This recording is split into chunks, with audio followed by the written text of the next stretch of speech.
I totally didn't fuck up the recording for this first time around. So, hello everyone. This is the Dread Pirate. I'm here as always with Xentius. Unfortunately, Malmodo can't join us last time. We attempted this session a while ago, and it didn't go very well, and things were fucked up. But we'll revisit those nuggets that I think we enjoyed some other time. I think I like that joke with Malmodo. I thought that was pretty cool. We could do that later. And that thing that Malmodo was talking about for like a later thing we're gonna record. I think that's that like some other time we should talk about that. I think that'd be pretty cool. What do you think, Oxentius? I think it'd be pretty interesting. It was a very good talk we had about some other things. Well, I should say y'all had, but yeah. And so it's a little salty about that. But, I know. Well, we'll go. Well, I think the thing is like that might be another flipping game. my computer off. Well, I deserve it. Well, okay. What we need to do with that is we need to help you make your character, because I feel like I've got the hang of it now. The thing that and yes, for that system, yes. For that system, yes. I will need help with that, and I am going to talk to Malmo or I don't know, Senpai for that one. He's the better person to talk to because he knows that system better than I do. But I feel like I was doing it yesterday, and I remember this. I remember how to do this. It was like I was all jazzed about that. So I can help too. But that was me after not playing Dungeons and Dragons for a year and couldn't exactly remember how to build characters or set up games and how to run a game. So isn't there like a bunch of math and stuff, and women don't like it, and you don't get laid, and I remember. So that's no. I've known plenty of females that like the game. I've known plenty. Yes. I know. I just gotta twist the nerd knife. I gotta twist it in my. I gotta do that self-deprecating shit to myself. So. Should stop because that's not healthy. How have you been today, Xentius? How was your day been? I've been all right. I went to work, did some good stuff, had a good day at work, came home, had a good day at home.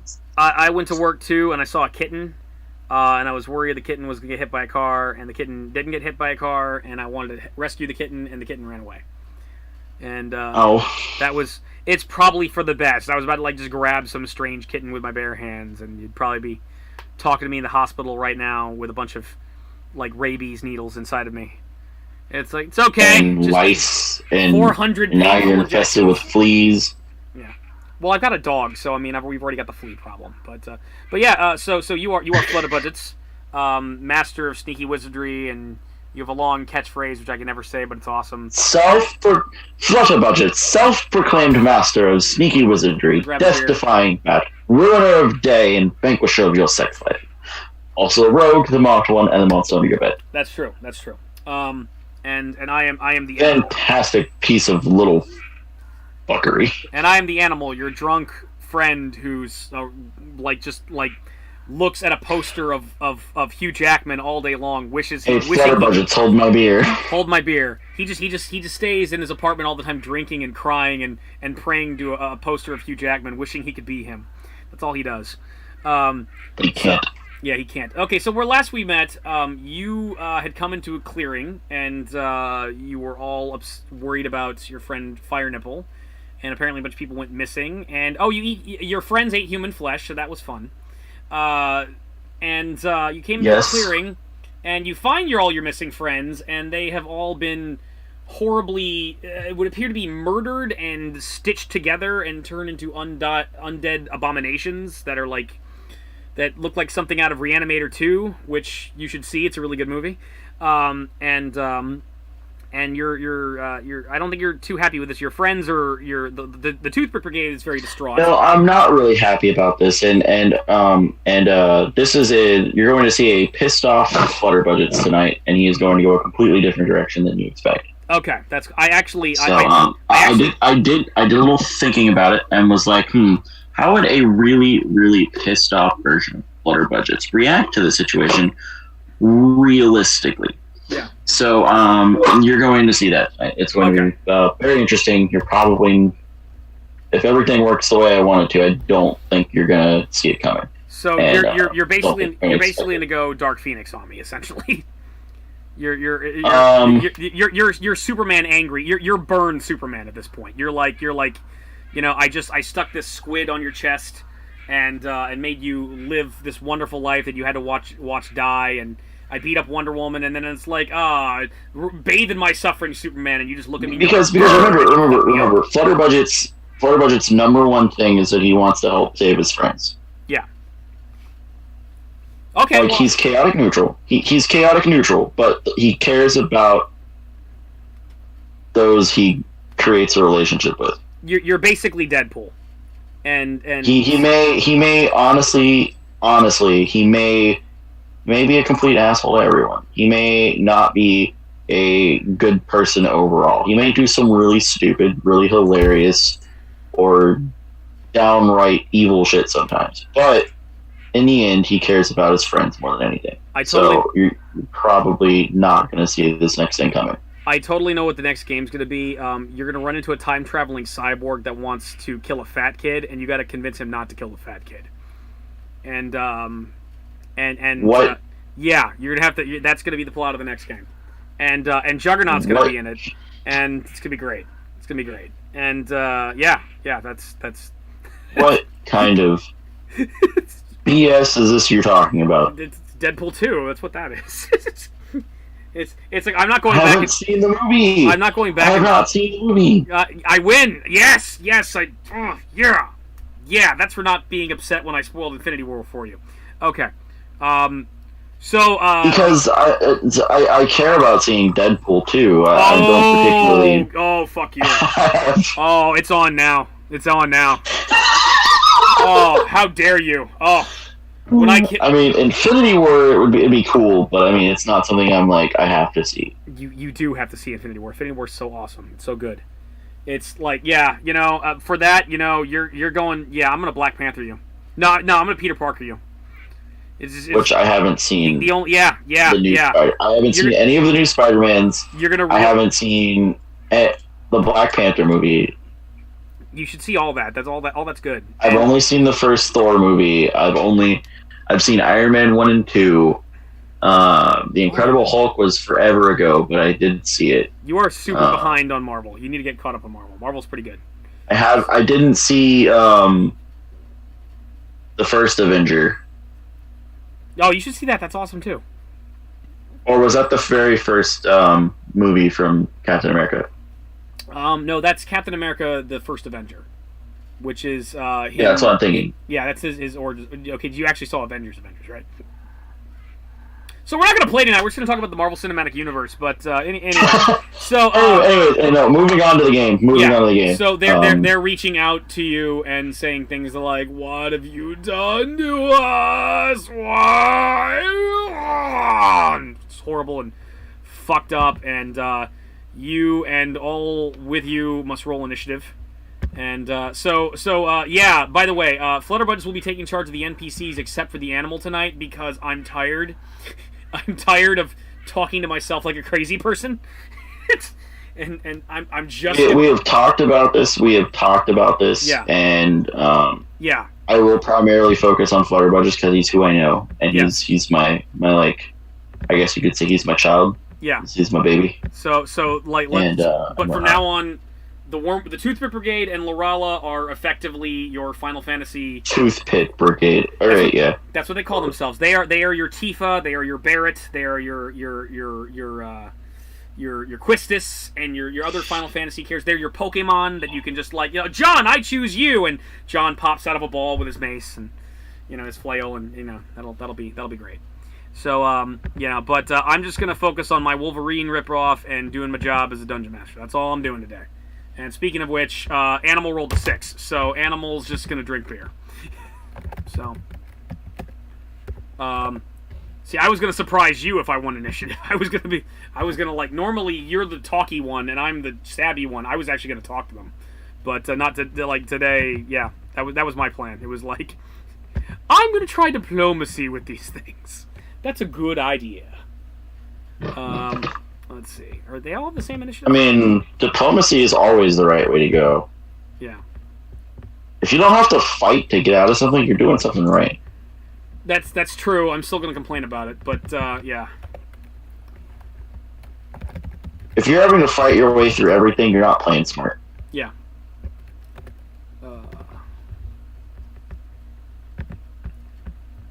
Well, and again, that's how this game feels sometimes, because Dungeons and Dragons in general, just like it's the meat grinder.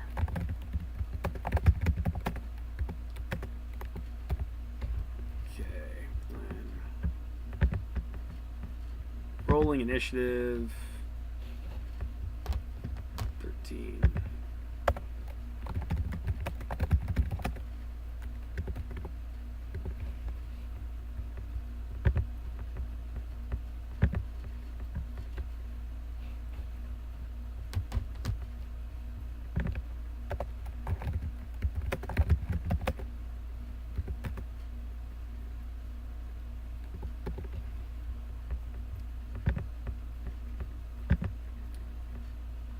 Well, that's a nice initiative.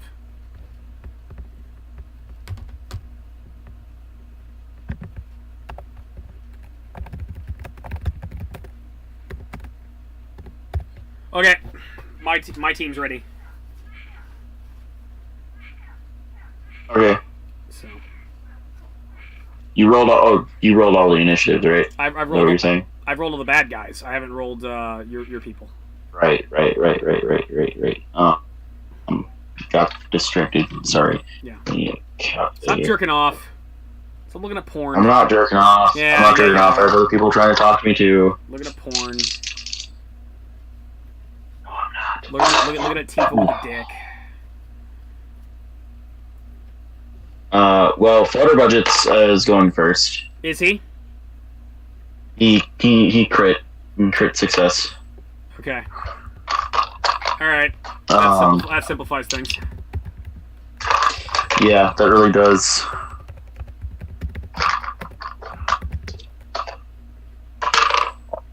All med d20s. Putting you at the top of the initiative order with a little nat 20 and an exclamation. Lorella. And a smiley face. Initiative +9.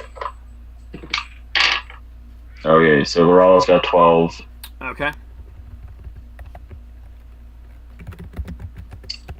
Let's go Dother. Good luck with him. 18. 18, okay.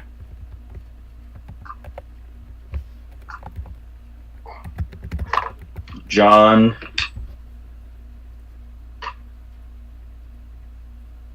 15. John is a 15, okay. Yep. Denora. 13. Okay. What's her dex again? Her dex? Yeah. 15. Okay. And alright, she's gonna go after one of my people. Okay. Okay. Caitlin. Kathleen. 16. Caitlin has a 16. Okay. She goes before John.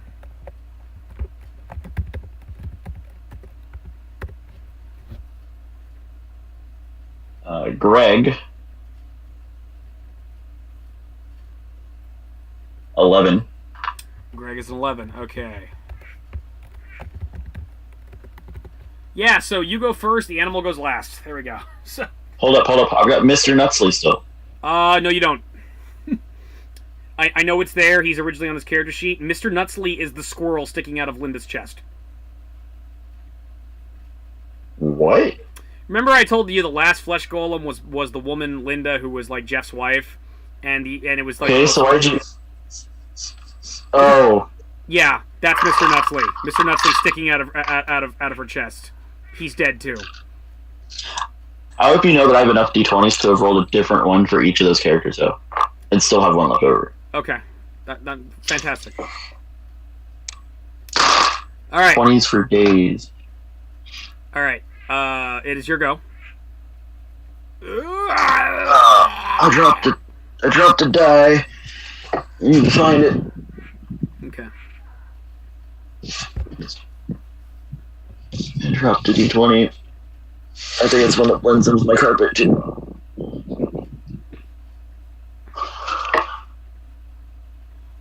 So yeah, alright, I'll have to look for that thing later.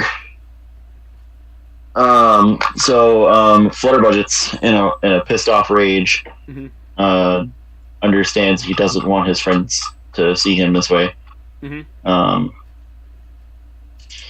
He decides to cast Wish. Okay. Right off the bat. All right.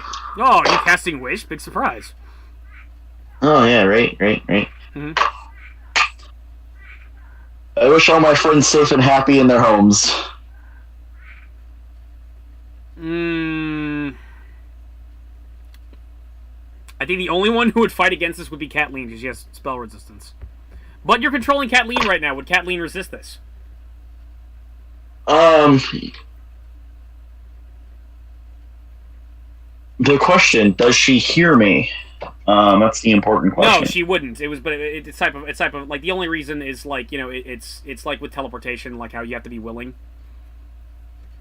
Okay. But you're controlling them right now, so. I'll try and just like. So you could make them fail their save willingly because you're in charge of them right now. And wink, wink, nudge. Well,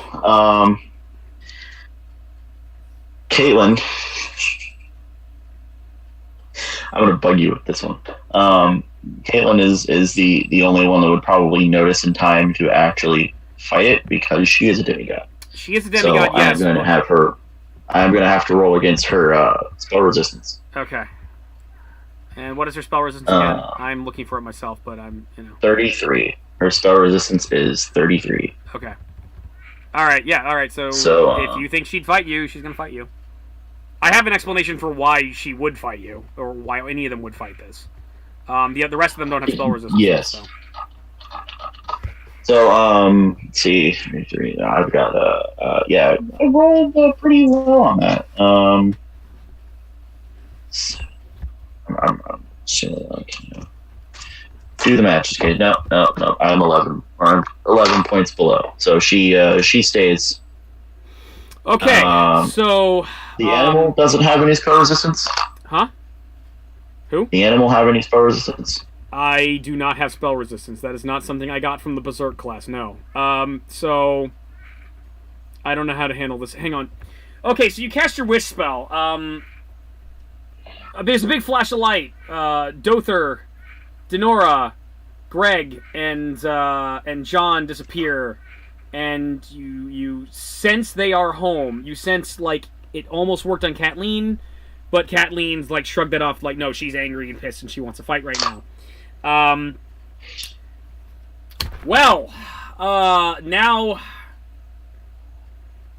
what to do about Lorala and the animal? Since you said you want all your friends safe in their homes, and we're planeswalkers, so yeah, I want you to roll a D100.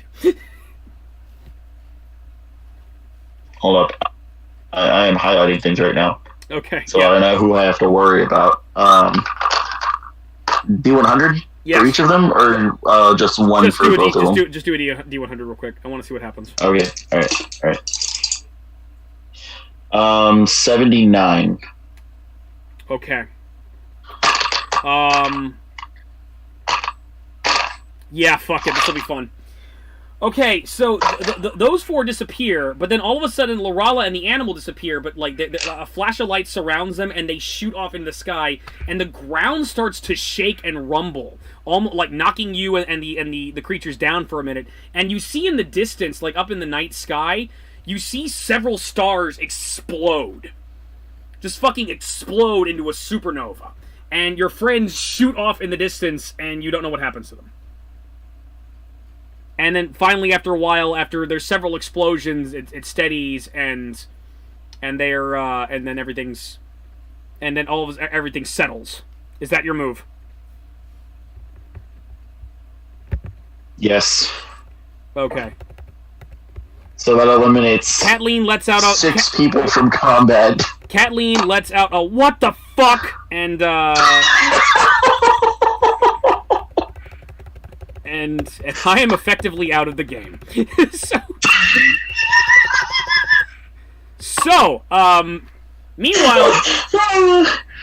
I did not. I considered everyone on the Wormwick list. I did not consider. Gotta watch out for witches. Lorala and the animals situations. You're really lucky there, because that's why I had you do a D100, because basically what you're asking to do for them involves planeswalking, which isn't possible right now. So what you've proven at this point is that, okay, the world's fucked up, but well, actually, okay, here's the thing: you'd have to do an Arcana check to figure out what you just did to Lorala. And I'm in the middle of combat, so it's kind of not feasible. Exactly. So meanwhile, Wait. Can I use my move action to think about what just happened? If you want, sure. To consider the thought, like... Sure. Wait, where are they going? 91. Oh, wait, no, that's a percentile. Jesus Christ. Mm-hmm. That was bad. That was, I have a 91% chance of, succeeding on this roll, hopefully. Knowledge, Arcana.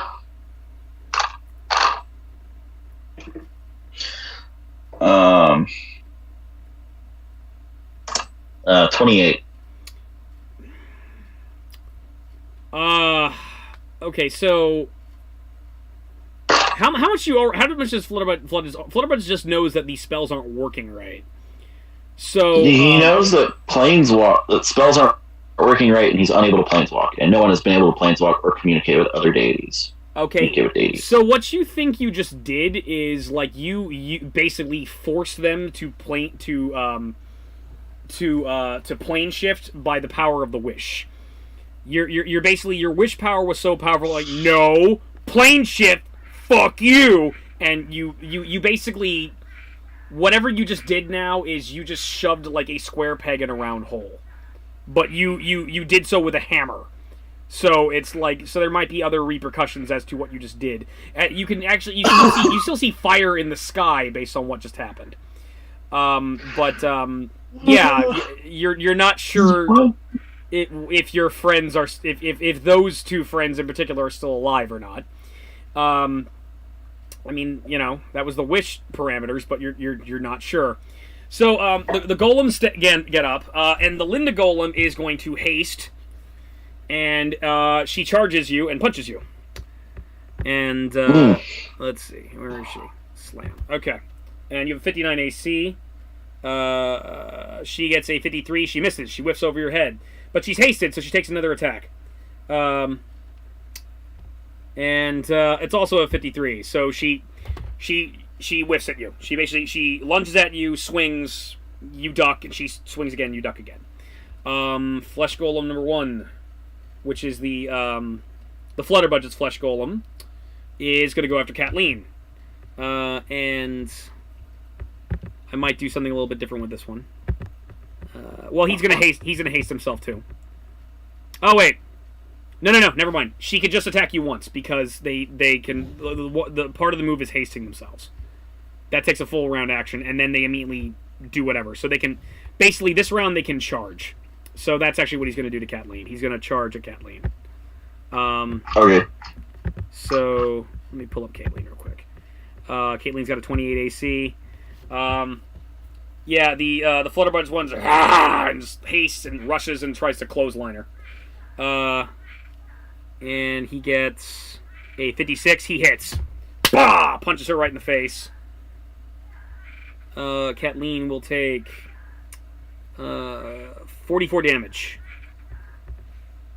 So I get my calculator up here. So she's at 169, so minus 44.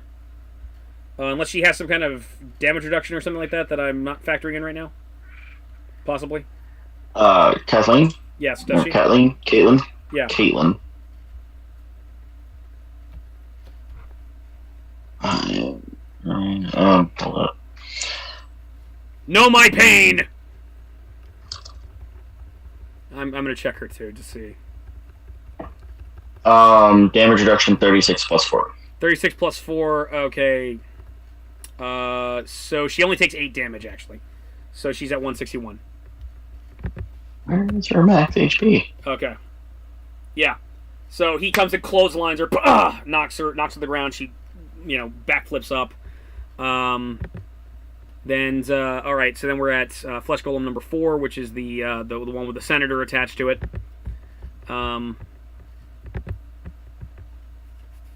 Oh, I just realized I probably should have sent these things home too.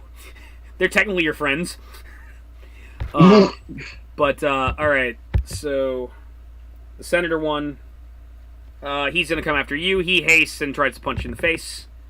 So you got 2 of them in your face. I am trying to find their HP. I'm not seeing it. Okay, so the Flesh Golem 4, the Senator, Khan Muzarog one, he crits. So he flies up and bops you right in the nose. So you take 88 damage. And that's reduced by your damage reduction, which is 40, I believe. So you take 48 damage. You are correct on the damage reduction, by the way. That's awesome. Cool. So... Alright, so you should be at 168 right now. Okay. And finally, the Duke Ned Flesh Golem it's his turn. Yeah, I really didn't expect you to do this. Okay, actually, no. I did expect you to try to get rid of everybody to make things easier. I didn't expect, but, like, the way you worded it, it's like, oh, you're friends. I'm your friend. Lorala's your friend. Oh, shit. I have to do rolls now. Alright. So the Duke Ned one is going to attack you, too. He hastes and charges you. He has a 59 exactly. So that hits you. 16.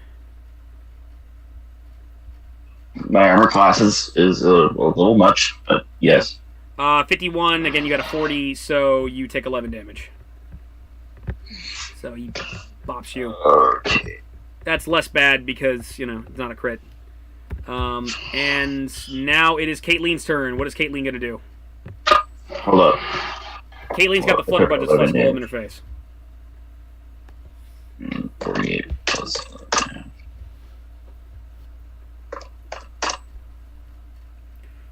What is Caitlin gonna do? Yeah.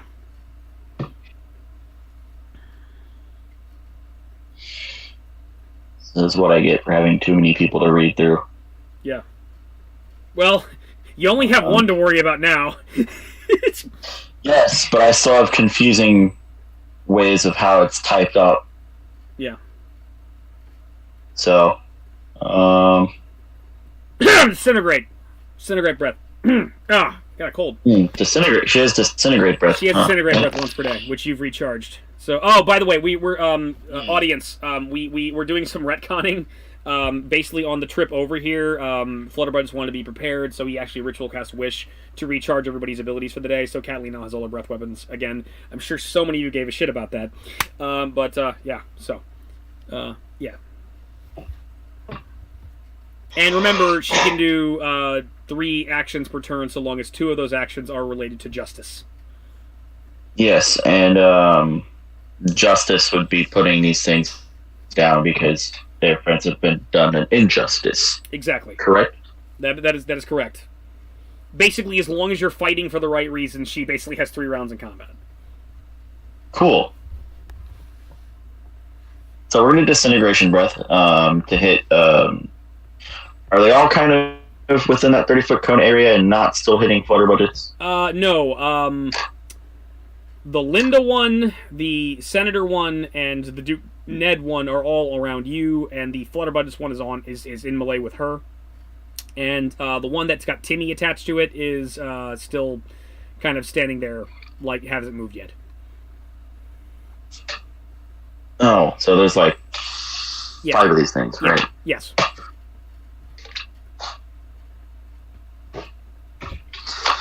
So, is there a way I can aim to hit at least 3 of these things without hitting Flutterbudgets? On a 30-foot cone? The way they're positioned... Well, this is one of those moments where a map would be nice. If I were a real DM. The way I'm imagining it is like they're kind of surrounding you on... Like, her best bet, honestly, would be there's like one in front of you, and then there's one next to that one, and like one next to that one on that one's other side. So like moving at an angle, she really would only be able to get one of them. So yeah, she would either hit the Duke Ned one that's next to you. She could take a 5-foot step backwards and hit the Flutterbudgets one next to her, or she could target the Timmy one that hasn't moved yet. She really can't. She really can't see unless she moves. She would, if she were to move, which would provoke an attack of opportunity from the one in front of her. She could line herself up and hit all three of the ones in front of you. Which kind of doesn't make any sense. They should be flanking you, but whatever. Who cares? I don't give a shit. So. Let's line up to hit as many as I possibly can. Okay, I believe she has an ability called Misty Step, which is like short range teleport. Let's see.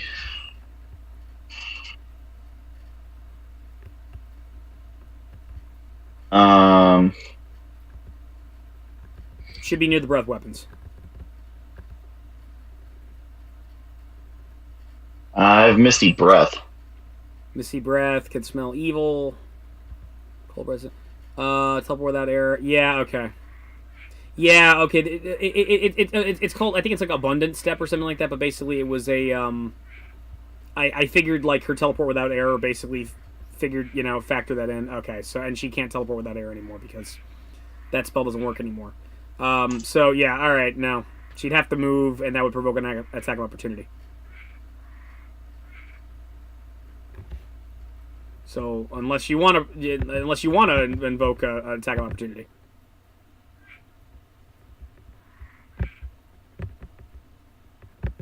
I mean, she can take it without a problem. I believe in her.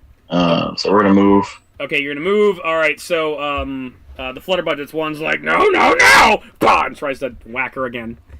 And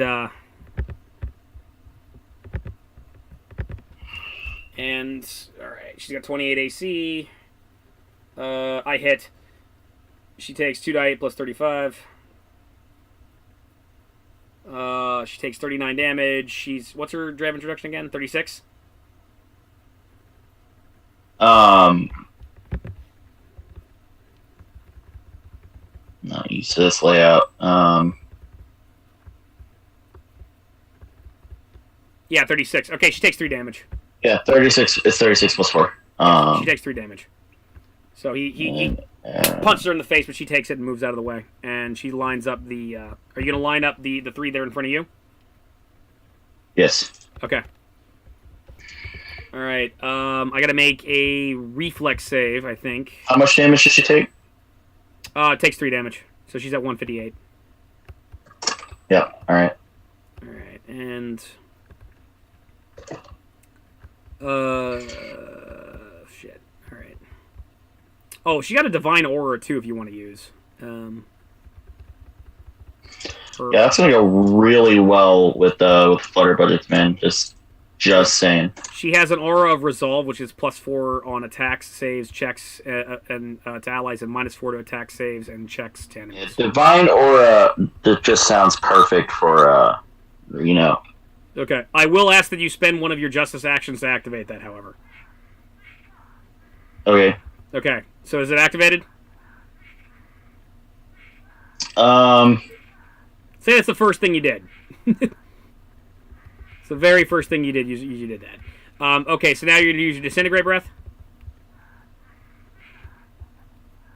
See? Yes. Okay. Yes. I need to make a 28 Fortitude save for these 3 guys. So we'll do the Duke Ned one first.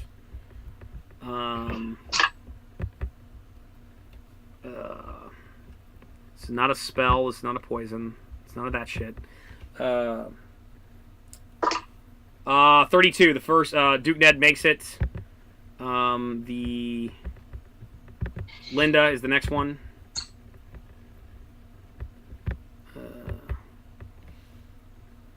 Linda gets to 31. She makes it. And the last one was Senator Khan Muzarag. And he is... He makes an 18. He does not make it. All right. Now, if I recall. Now wait a minute. If you fail your fortitude save, you just disintegrate, right? You just die. Right? Yes. Yeah. Okay, so she does her disintegrate breath. She blasts the two of them. They get burned and hurt. I don't think it's actually a roll. It's a. Oh yeah, it is. Yeah, it is. All right, DC 28. Okay, never mind. Yeah. Yeah, that's how you figure out the fortitude save. That was the formula. Yeah, exactly. Right. So if you don't disintegrate, you take 6d8 damage. So okay, so the other two take 6d8 damage. So Flesh Golem 4, the Khan Muzarag, the one it's got Khan Muzarag, a half elf priest of Bahamut, and a elven wizard that's all attached to it. That is in the middle. It gets burned, and it gets. That's actually at the very end. So the other two take it and get burned a little bit. The last one gets hit dead on and disintegrates. So that one is dead. So one of the flesh golems has been destroyed. The other ones take 6d8. Oh, he's dropping dice. Oh, I just found my other die that I dropped. Blended in really well with the carpet, though. Alright. Let's see here. Pull up my calculator. See if they have some kind of defense against this. What? I'm checking to see if they have any type of defense to this at all. Okay, I think I see what they've got. They've got something sort of. Yeah, that works. And they take 27 damage. Okay. That means. Oh, that's magic. So, well, see, that's the thing. Your disintegrate breath is technically an extraordinary ability. No, you're a god. Fuck that. Okay, all right. So 27. They take 22 damage. So. Cool. Yeah, you're a god. That cuts through. That cuts their bullshit. So, the Duke Dead one gets burned a little bit and groans, and the Linda one gets burned as well. And they're actually at the same hit points. So, all right, and finally the Timmy one hasn't gone yet. The Timmy one. So after you. So the Timmy one runs up to replace where Khan Muzarag was just at, and Timmy's he's hasted, and he's like Timmy, an elf lady that you don't recognize, and Gary. So he hastes and charges you to punch you, and why am I not surprised? I would use Magic Fang, but that would eat a move, so I'm not going to do that. So crit, he crits you. So he crits me. Yeah, he crits you.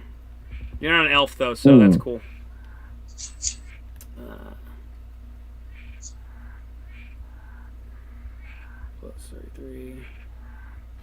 +3. Okay, 84 minus 40 is 44. You take 44 damage. Okay. So, has my turn come up yet, or? Nope. So you should be at 113. Really? You should be at 113 hit points. And now it's your turn. Hold up. How much damage did I take again? You've gone from 216 to 113. You've taken over 100 points of damage. And so it's your turn, so you heal 5, so you're at 118.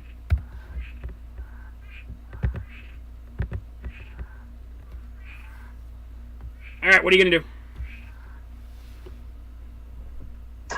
Hold up. I gotta figure out. I'm at 118 health. Yes. Right? Yes. Okay, so T minus 118 equals that. So I've taken 98 points of damage.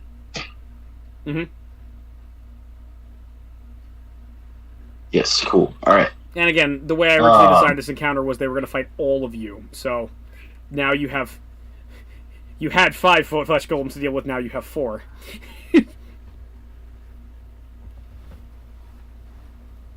And they hit hard.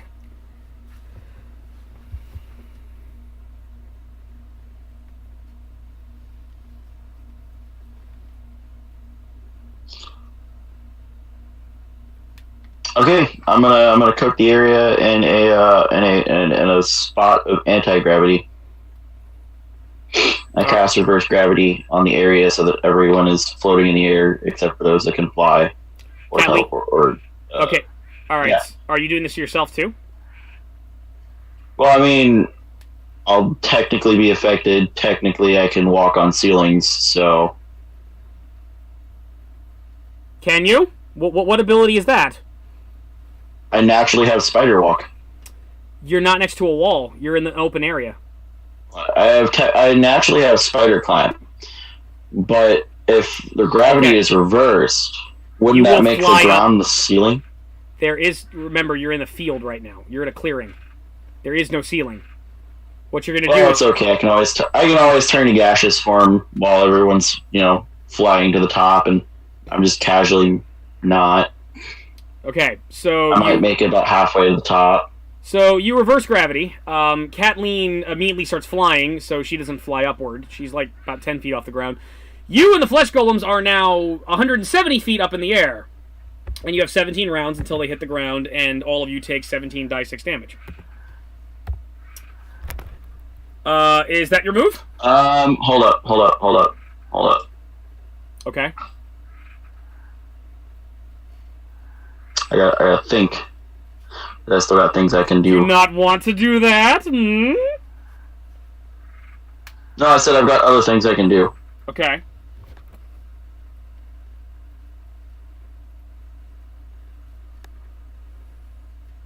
I am going to Mythic Power Surge, teleport.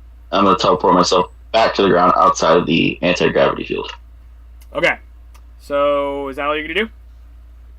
Yes, so that I am safe. Alright. Is that it?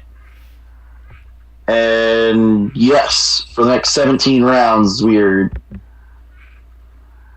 hopefully not fighting shit. Yeah, sure. I guess she's gonna fight shit. Yeah, you're gonna be fine. You're totally gonna be fine. I have 17 rounds to do shit without having to worry about getting attacked. That's what you think. So, alright, first things first. Can you see them? They're 170 feet up. Can you see them from up here? Yes, they are close enough for me to see. Alright, it looks like the damage that Kathleen dealt with her disintegrate breath is like healing on the two that she burned. It looks like their flesh is kind of re-knitting itself and regrowing. So they're healing. Okay, so the first thing that happens is the Linda one looks down, is up in the air, immediately looks down at you, and she basically is going to double move, boom, vault, dive bomb down towards you, and with her next move, since she's hasted, she's going to strike you. So what she's literally going to do is she's going to launch herself forward and slam into you, doing her slam attack damage, and then immediately taking the 17 die 6 damage. But wait. Can she fly? No, what she's going to do is basically she's going to dive bomb herself down, so she's instantly going to be down there. She's going to take the damage instantaneously. She's going to dive bomb herself. Uh-huh. Through an anti-gravity field. Yeah. It's over. The anti-gravity field's already done. You launch them up into the air, and now they're dropping. So she's just going to drop. No, the anti-gravity field lasts for 17 rounds. No, I thought that was them falling to the ground. No, they go up to the top, and after 17 rounds, the field cuts out, and then they start falling. So I have over a minute of think time. No, you don't, because if that's the case, then basically she's just going to essentially move through the anti-grav, launching herself through it, punch you, and then fly back upwards. Well, then she still has to spend time trying to swim through the air. Yeah, exactly, so she only hits you once instead of twice. And that way she doesn't take But she's not just going to be... Okay. So, I'm applying this to... Let's see. How far apart were they? They're pretty close together. 3 of them are within 5 feet of each other, and one of them's 10 feet away. Okay. Or here's what we can do. She launches herself over double 10 times 17. So there's 170 square feet that they have to, get through. Yeah, she can get through that. And they're at like the middle of it. They're at the middle of it. Yeah, I know. Their speed is 90 feet. If they double move, it's 180 feet. Okay. They can't move at their full speed if they're swimming through the air. Okay. Think about like you're floating in nothing and you're having to kind of move. Okay, never mind. You know what? Fine. She pulls her arms back. She claps the air in a shockwave. It immediately dispels your gravity field. And so how? She has greater dispelling 3 times per day. Gosh. And so now she falls on top of you, taking the 17 dice 6 damage, and striking you. Oh, that is stupid. That is really stupid. Paragon template. Fortunately for you, she rolled a 4. It's a 47. She misses you. She slams right in front of you. However, she does take 17 dice 6 damage. So roll it. In fact, all 4 of them take 17 dice 6 damage. 17 dice 6. A minimum of 17. A maximum of over 100.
Uh, 64 damage.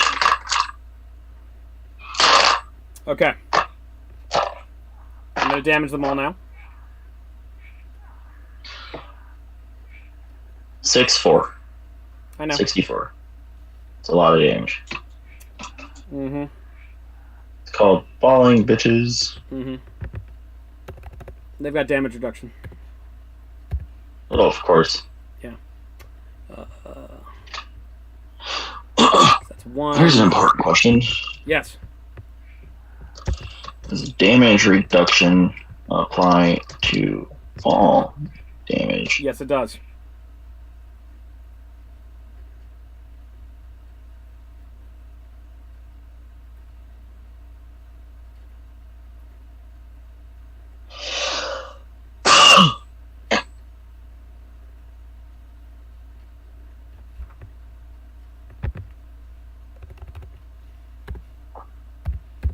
Alright. Number 2. Oh, he hasn't healed yet, so.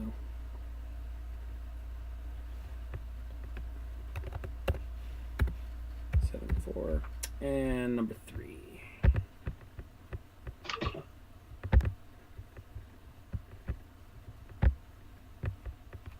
Oh, perfect.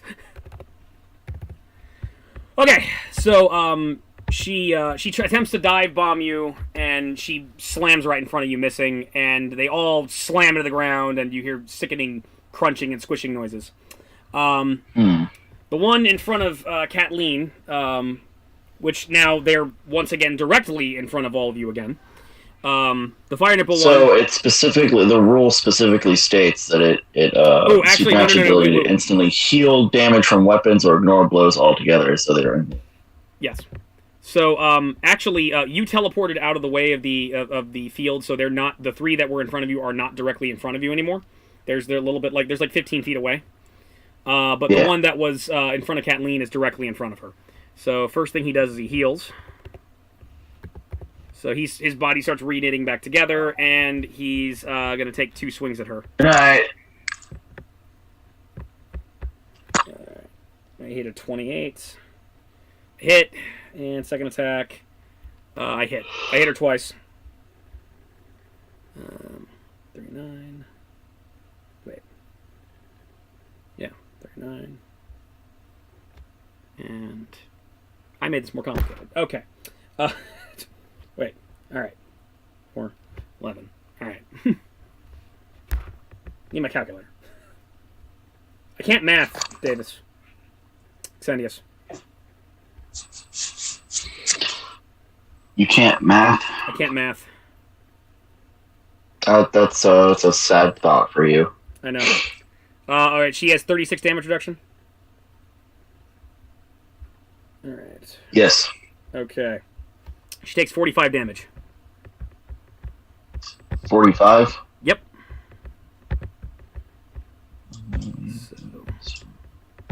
So I'm 13. Yes, she is. Oh, shit. What the fuck?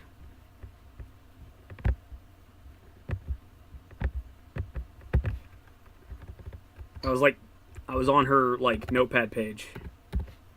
Alright, so he, like, punches her twice. Boom, boom! She's starting to look a little beat up from getting hit by these things. Alright. So, Flesh Golem 2 stands up. It's the Duke Ned one. His body starts re-knitting and healing back together. And he is going to charge you.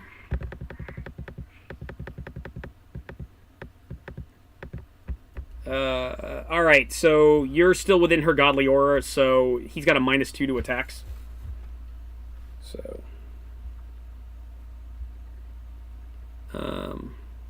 54 misses you. And now he has a -4. And he's going to make a second attack at you. And... 60, that hits you. Okay. Alright, you take 9 damage because of your damage reduction. Cool. So, where to put your hit points? You should be at 109. So, you dodge the first one, boom, punches you in the stomach. And it's Kathleen's move.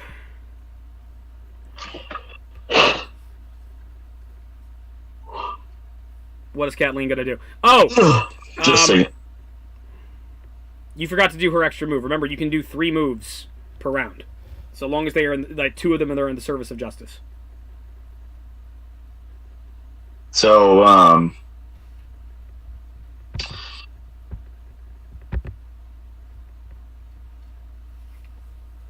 that's right, we didn't do that. Yeah, you did 2 moves last time, you didn't do your third one.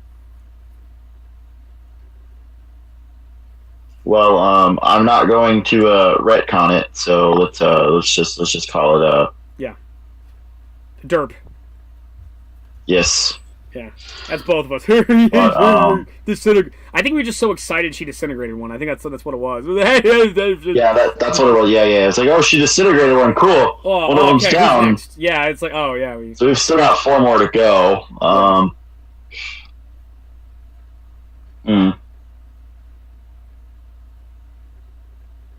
Going to use that cold breath. Okay. To hit all of them that are in front of her. There's one in front of her, which is the fire nipple one. Okay. Are there any more that she could hit if she were angled herself? Oh no, we're not gonna move yet. Oh, actually, she moved last time, so it had to charge her from behind. So actually, you have the option. You can either hit the Linda one and the Timmy one, who are lined up with each other, or you can hit the Fire Nipple one, which is directly behind her. That's how she got hit.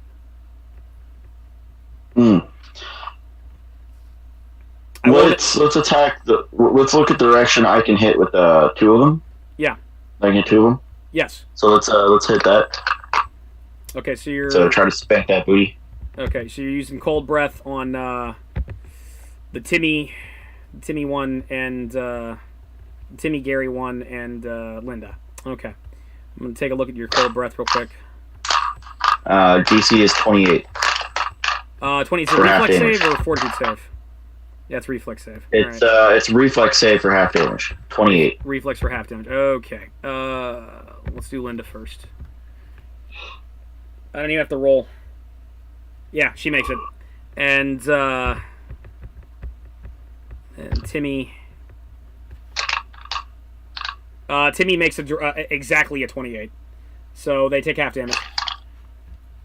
All right. I think 6 die 8. It's yeah, so it's going to be reduced to 3 to 8. Okay, all right. Let me know if you get over a 10. 17. 17. Okay, so she breathes cold breath on the Timmy and the Linda one. She blasts them, covers them in ice.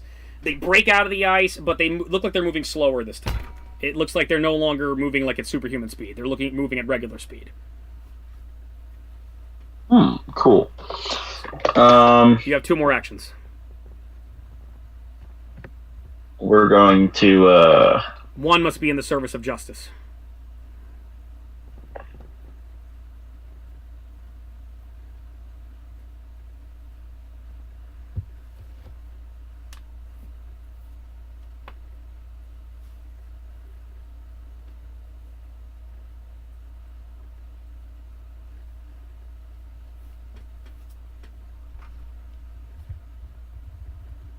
What should I do, bro? We're gonna take the mist breath as well on those 2. Interesting choice. Okay. So they have to make again a DC 28. Yeah. Constitution modifier in order to take half damage and not be turned to mist for 1 round. It's a reflex save. Or reflex save for damage. Constitution. The Constitution modifier is that's her Constitution modifier. That's what determines what the DC is. It's a reflex save. Quit making things so confusing. Yeah, I'm sorry. I did the best I could. It was for me. So it makes it to me. All right, reflex save. I need to make a 28. Linda makes it, and Gary, Timmy. He makes it. They both make it. I think they take damage. They're just not turned to mist. Wait. Yeah. 6 die 8 damage plus turns enemies to mist for 1 round. Reflex save DC 10. Half. Okay. Here's what's gonna happen. You're gonna do 3d8 instead of 6d8, and they are gonna turn to mist for 1 round.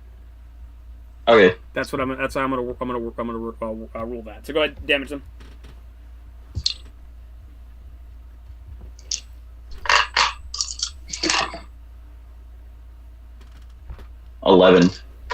Okay. It starts burning them a little bit, and then they become incorporeal. They look like they have a humanoid form, but they're made of mist. So. Okay, and she does have flight, right? Yeah, she does. She's got wings, and it didn't look. That looked like that actually hurt them. That looked like they didn't seem to enjoy that.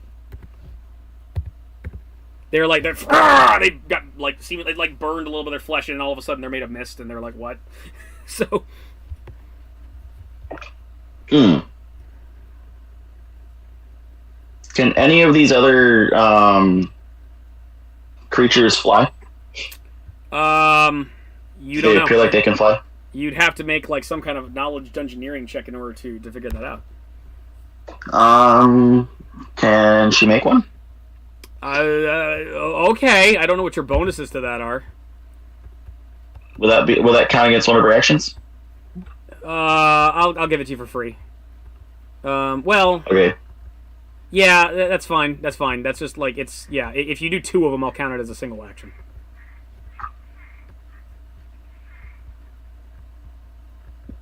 I'm not seeing that she has that as a. You can make it bonuses to that. You can make an untrained check. So her knowledge would be at a +6 due to being a demigod. And yeah, you can make a +6 knowledge check.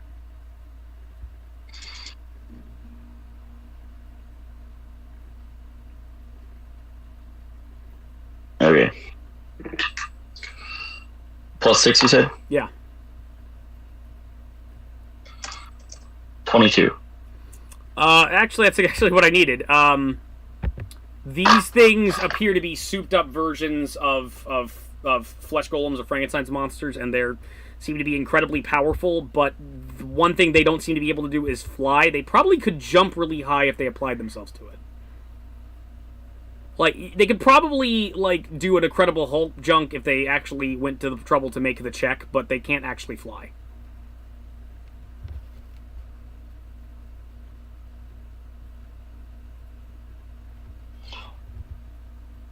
Okay. Seeing that her friend has taken significant damage and she has taken not so kindly damage,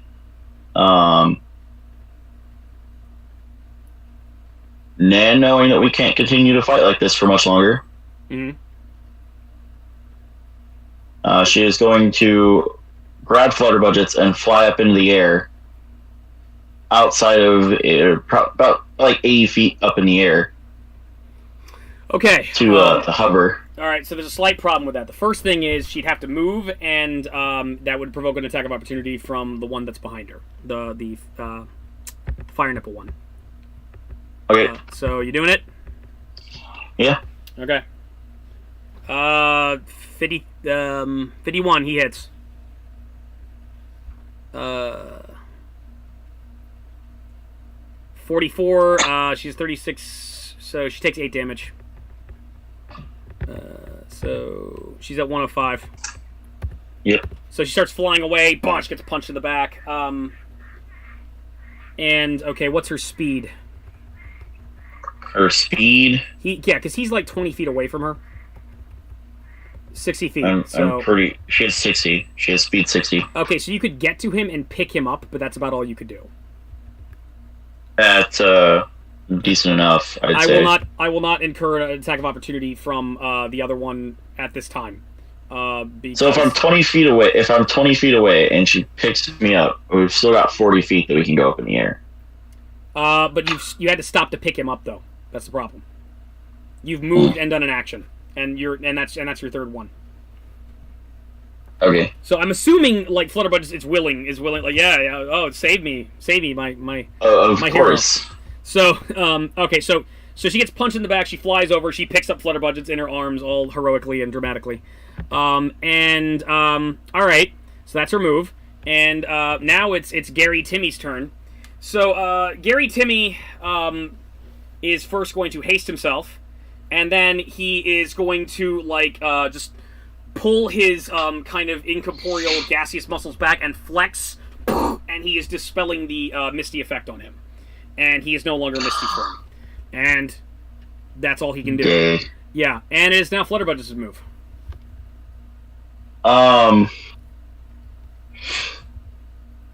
This is where Flutterbudgets can go crazy now, because he can start going crazy. Okay.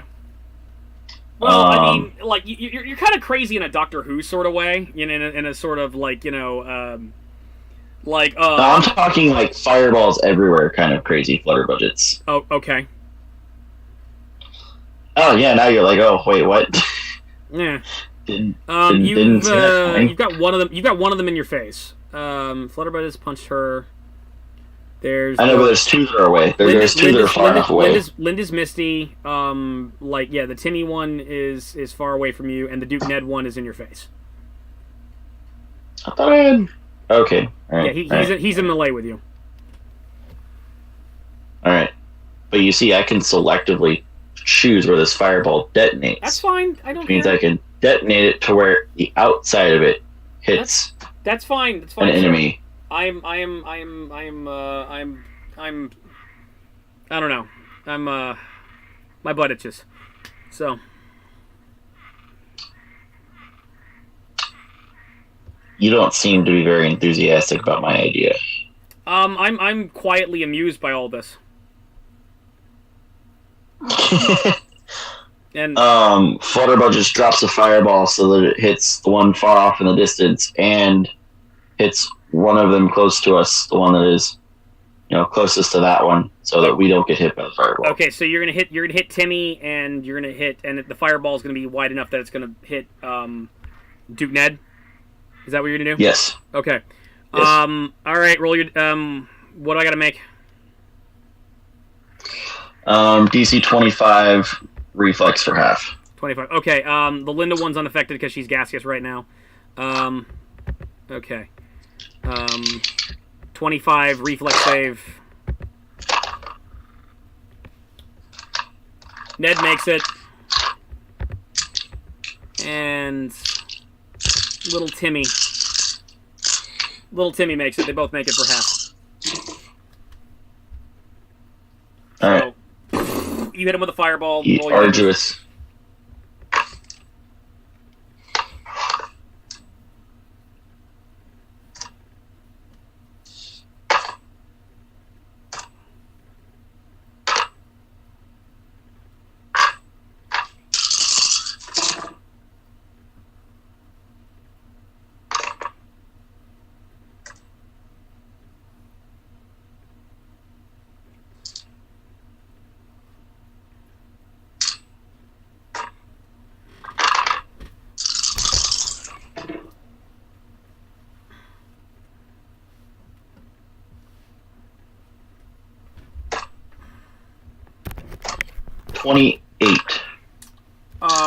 Okay.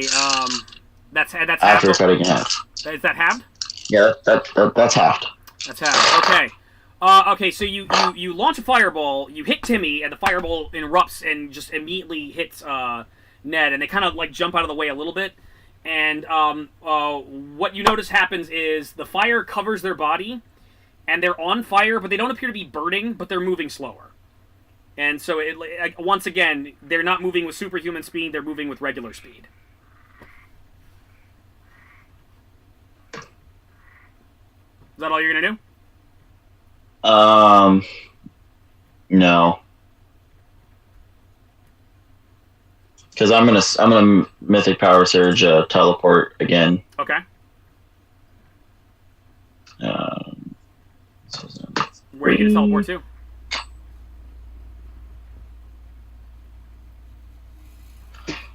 I'm going to teleport back to the ship. Are you taking Kathleen with you, or are you just going to teleport by yourself? I'm taking Kathleen with me. I'm touching her, so I mean, that's kind of a thing. Are you going to teleport in front of the ship or inside the ship? Inside the ship. Okay. So you are inside the ship. Are you going to do anything else? Is there anything else you can do? Are we still in turns? This is all your turn. You hit him with the fireball. I mean, the last thing I can do is move. I mean, I'm gonna move to where I can get ready to start the ship up. You are on the bridge in front of the main you are on the bridge sitting in the helm chair. That's where I want to be. Okay, so you're is Kathleen with me? Yeah, Kathleen's next to you. Like what? Oh, okay. So she's a little confused, but yeah, she's there. Okay, so you're done.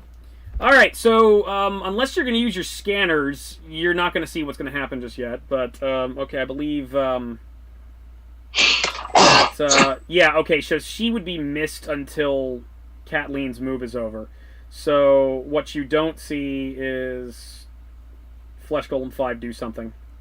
Flesh Golem 1, on the other hand, doesn't have an intelligence score, so it doesn't know how to open the door to your ship. However, I have the stats for your ship nearby. And I think so, at any rate. Yeah, here we are. Here's your ship. And you got a 40 AC for that ship. And if I recall, what's the damage reduction of the ship? 20 hardness. 20 hardness, 8, so 28. And, yeah.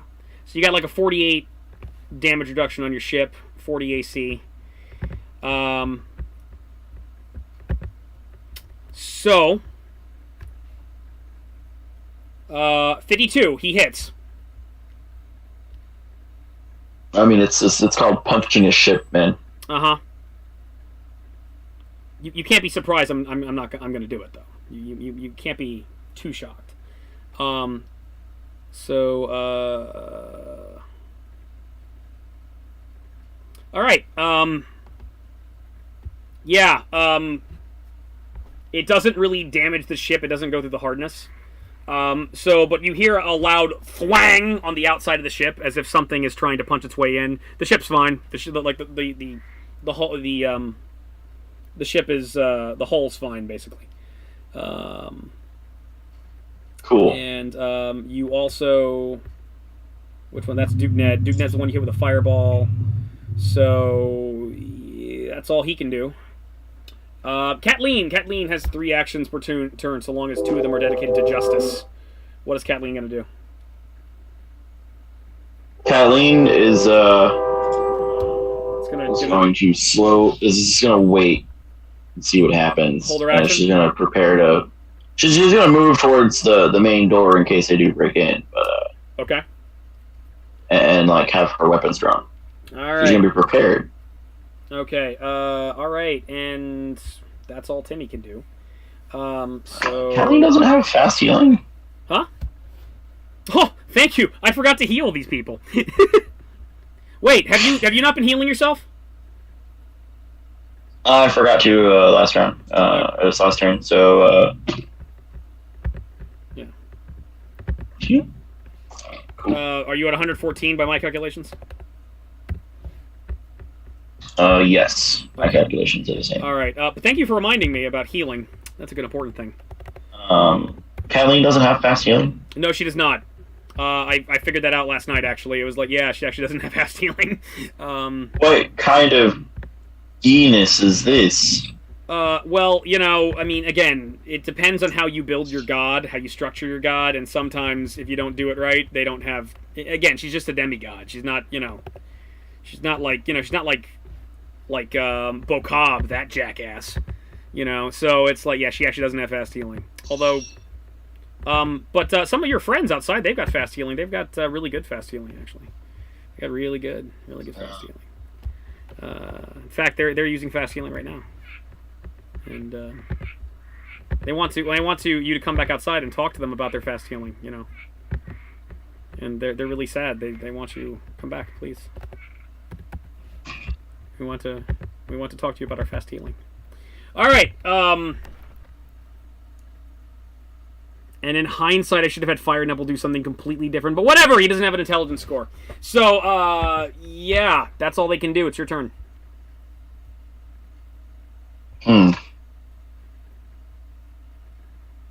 Oh, I thought of something they can do.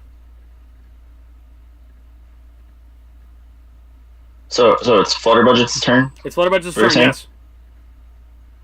We're gonna fly this ship out of their attack range. I mean, I've got plenty of range. I'm just gonna go like a mile up in the sky and float.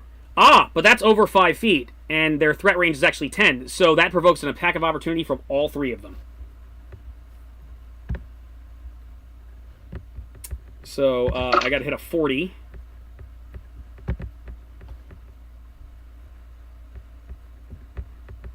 Okay. Okay, the Fire Nipple one hits. You don't hear any noise.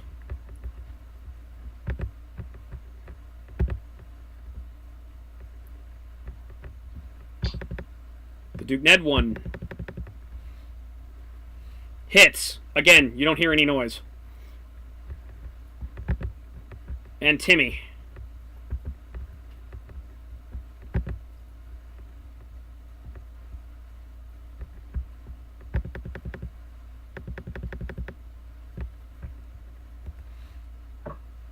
Timmy hits. You don't hear any noise. You fly all the mile up. What are you going to do?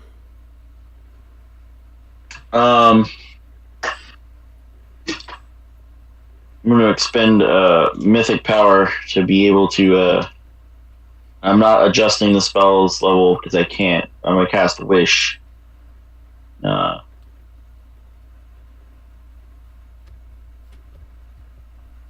I wish that all could be right in this world and all be corrected.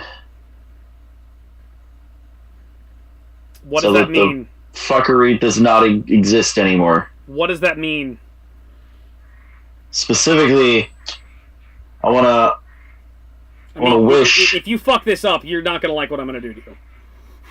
I'm pretty much wishing that, all the fucked up magic shit that's been going on and the disconnect from the rest of the planes and all that bullshit. I kind of want to... I wish that were undone. They were corrected. Okay. You need to roll a D100. Things would work properly. You need to roll a D100. Roll high. Roll high. And 25.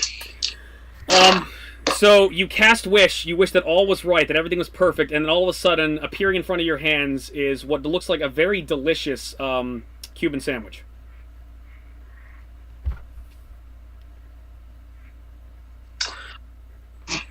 You sense that this Cuban sandwich was made by Arthur Dent, the greatest sandwich maker in all of the multiverse. I'm going to surge. Limited wish. Okay. To weren't expecting that, were you? A sandwich would make everything better. It really would.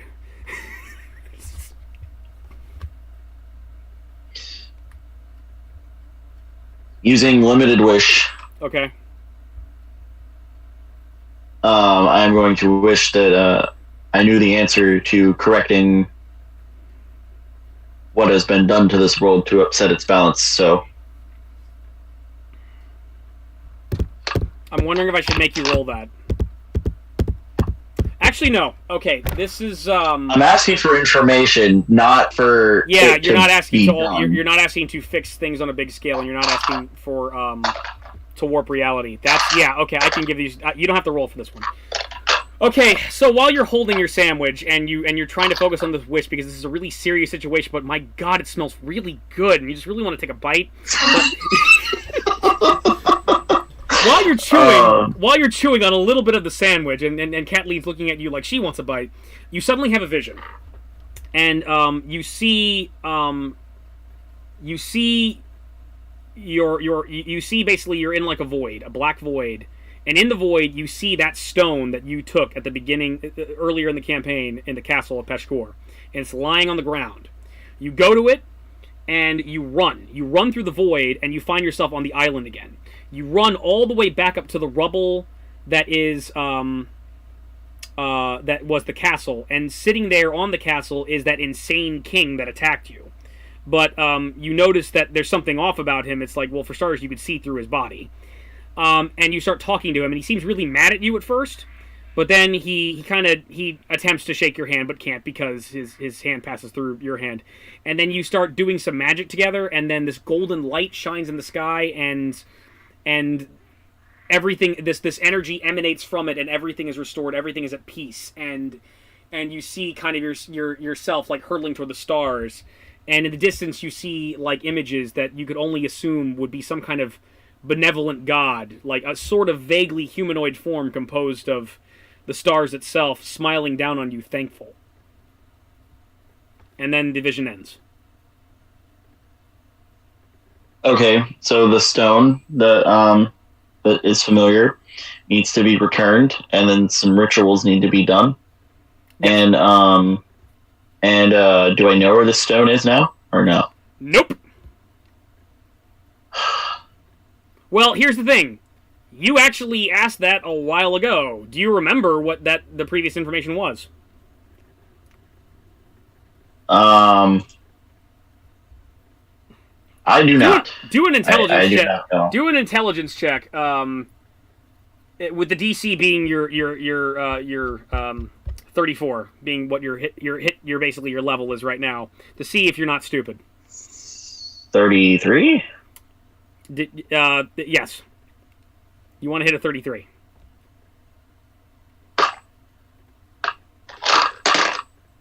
Heard a 33 or roll a 20. Roll a 20. No, I haven't rolled yet. Okay. Make an intelligence check. Yes. Ooh. You sure it's not a knowledge check? Yeah, sure I can't just do a knowledge check. Well, no. This is dependent on your memory. I mean, all my knowledge checks are the same bonus. Well, that's gonna be a 21 because I only have 26 intelligence, which means I only have a bonus of +8, and I rolled a 13. You think really, really hard, and like Kathleen stares at you, and she could swear she sees like an X-ray of your head, and there are these little mice in there, just running as fast as they can on that wheel as far as possible. You keep thinking and thinking and thinking, but at the end of the day, all you can flash back to is that image of yourself you saw in the tomb in your underwear, swinging your cat over your head with a dunce cap on, like, I'm Flutterbudgets, I'm the biggest idiot ever. And you feel very annoyed with yourself right now, and possibly annoyed with God for being a dick. In fact, God's going to throw you a bone. You vaguely remember, shortly after you're handing the stone over to Garloth, casting Limited Wish to know where it went, and you vaguely remember seeing a castle in a blasted heath somewhere.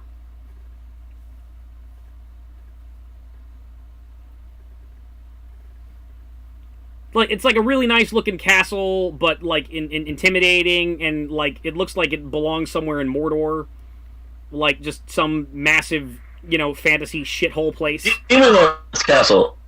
Huh? Demon Lord's castle. This does not look like the Demon Baron's tower. And according to Kathleen, the Demon Baron's tower was destroyed.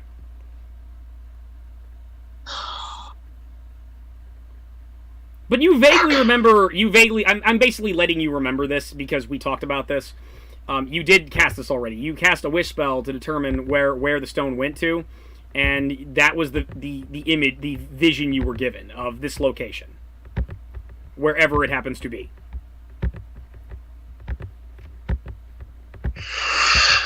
Okay. Is your turn done?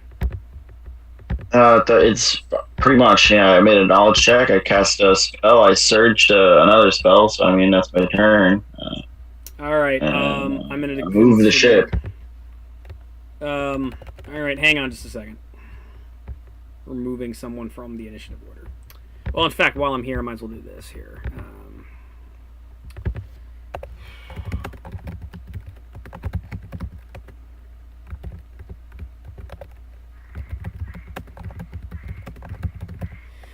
Okay, so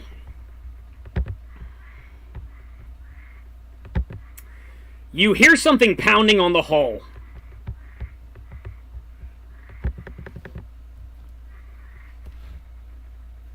Hit. That's gay. I know. I had them grapple the ship while you were trying to run away.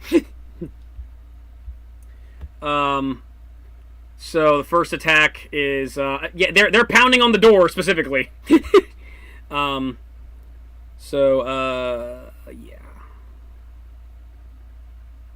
Okay, you just hear a clang. It's you're looking at your sensors. The hull is undamaged.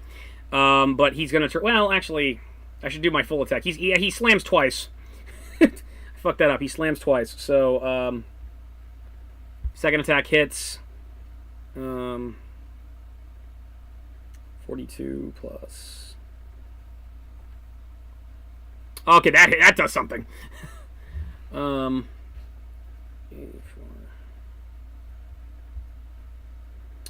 All right, your ship takes 36 damage. You hear a clang and then a harder boom, and then you start noticing the door is denting inward. As if something is punching it from the outside.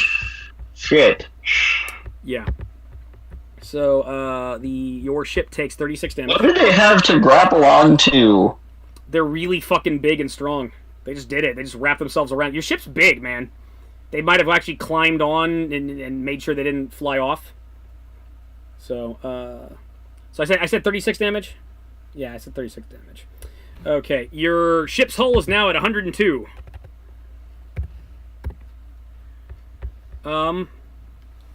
You hear 2 more very loud slams.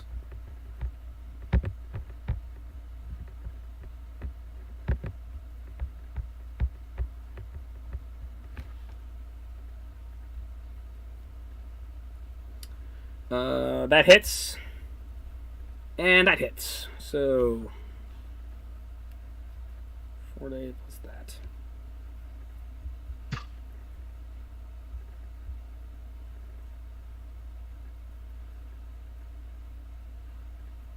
Okay.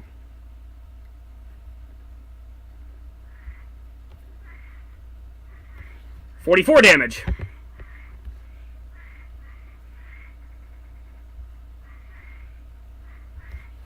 Your ship now has 58 hit points.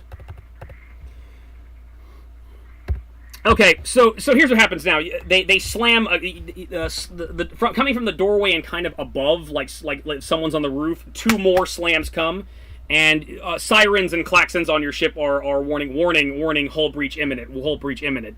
Well, you can't actually understand that because it's in Skrull, but that's basically what it's saying. So it's Kathleen's turn. What's Kathleen gonna do? Wrong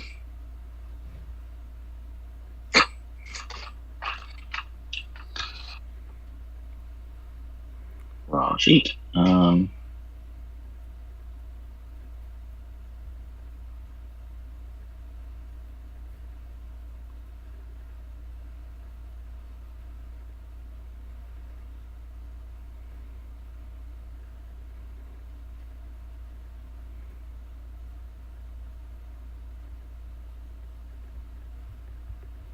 Three moves in the name of justice. I know. They haven't broken the door open, have they? Not yet! But your ship has 58 hit points left. Did you factor in a healing? Huh? On my turn? Yeah, on your turn it's going to heal, because you're in the driver's seat. But did you factor that in during my last turn? They didn't damage it before. Now they've actually damaged it. Yeah, they had attacked it. Yeah, they didn't actually go through the damage reduction though. Now they have. Oh, okay.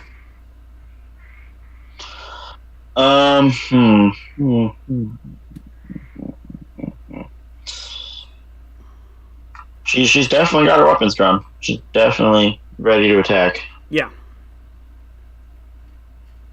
She looks over to Flutterbudget and says, I wonder if they need to breathe too.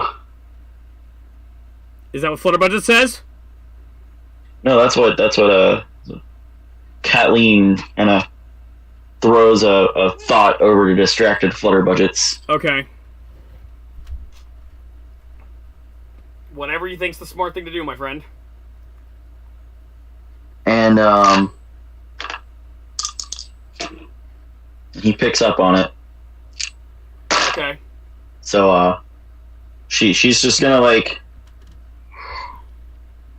be ready. Hey, I'm here. You got my sword, guys. Let's go. Okay. So she doesn't really know what to do. So she's holding her action, I'm assuming? Yes, she doesn't really know what to do, what do we do in this situation? Or at least I don't know what I can get her to do in this situation. I mean, There's a giant door. She's in a spaceship. If you don't want to do anything, that's fine. I mean, I need to ask you because it's basically combat has not ended. Yes. They came with you. Yes. Yes. And it looks like she's ready for that. All she knows is before they die, she really wants to eat that sandwich. She can eat the sandwich. Flutterbudgets. It's okay. I'm saving half of it for you. Okay. All right. Son of a bitch, we're gonna die, and I'm not gonna have to eat that sandwich. It's okay. I'm saving half of it for you. Okay. All right. Yeah. So okay. So we're holding her action. Okay. You continue to hear pounding on the hole. This time it's a little further back.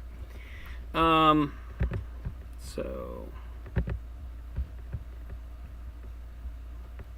And you start hearing the alarms start going over, like, warning damage to critical systems. That hits. And...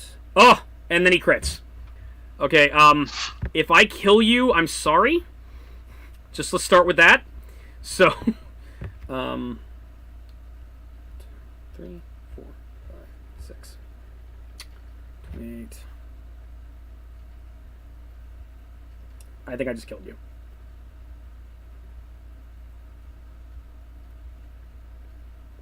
you. Okay. Oh, fuck me. Alright, you had hit 58 hit points left? Personally, me? So... And what's your damage reduction? Okay. How many hit points? How many hit points do I have left? No, you're Shiv. Okay, here's what happens, dude. You're the one keeping up with that. So, the way I would normally handle this, if I actually went over the hit points of your ship, the ensuing explosion would just be the extra damage that I actually killed the ship with. That would just be dealt to the crew. But that's 21 damage, so that doesn't get through either one of your damage reductions. So you're both fine, so to speak. But, so you hear two loud, more punching sounds. It's like, bang, bang, and then suddenly, like after the first one, there's, like, sirens start going off, and then finally, the last one, there's a massive explosion as one of the engines gives out, and the entire left side of the ship bursts open. And you see metal fly by, and you see the 3 flesh golems holding on to the ship. And now the ship is falling. Your ship has been destroyed, effectively. It is your move. How long... Well, actually, before we get there... So you're a mile up. Which I believe is... what? A mile is 3,000 or 5,000 feet? 5,280 feet. 5,280 feet. Still haven't broken... So... That would mean you would take... 528 die 6 damage upon hitting the ground. All of you.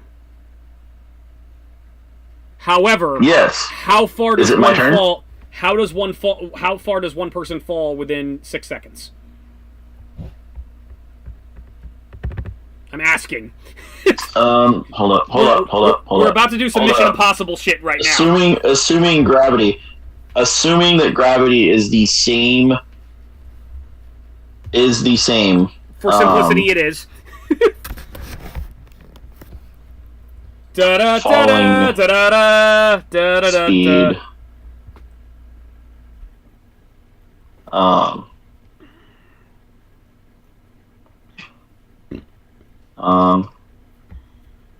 Meters to feet. Time 0.28 meters. So in 1 second, you fall approximately 30.5 feet. That's the acceleration rate. Terminal velocity is probably so you fall 183 feet every 6. Hold up. Terminal velocity speed. Belly to Earth position terminal about 200 kilometers per hour.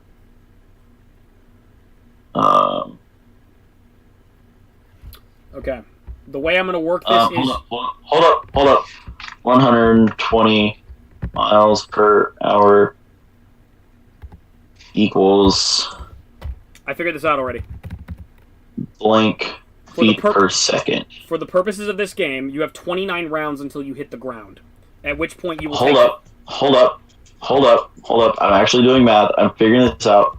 176 times 6. Okay, falling 1,056 feet per second at terminal velocity. Uh-huh. 1,000... It's a fifth of a mile per hour. Okay, so wait, so... No, that's a fifth of a mile per second, man, at terminal velocity. Well, you just started moving. You just started... Imagine you just jumped out of the plane skydiving. Now I need charts. Okay. How many rounds do you hit the ground? That's what I'm trying to get at here. I kind of just want to say 5 rounds.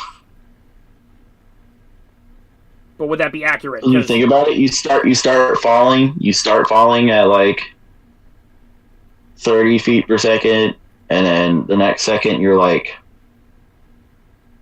2 seconds later you're like 60 feet per second. Because you're accelerating. And then you're like 120 feet per second.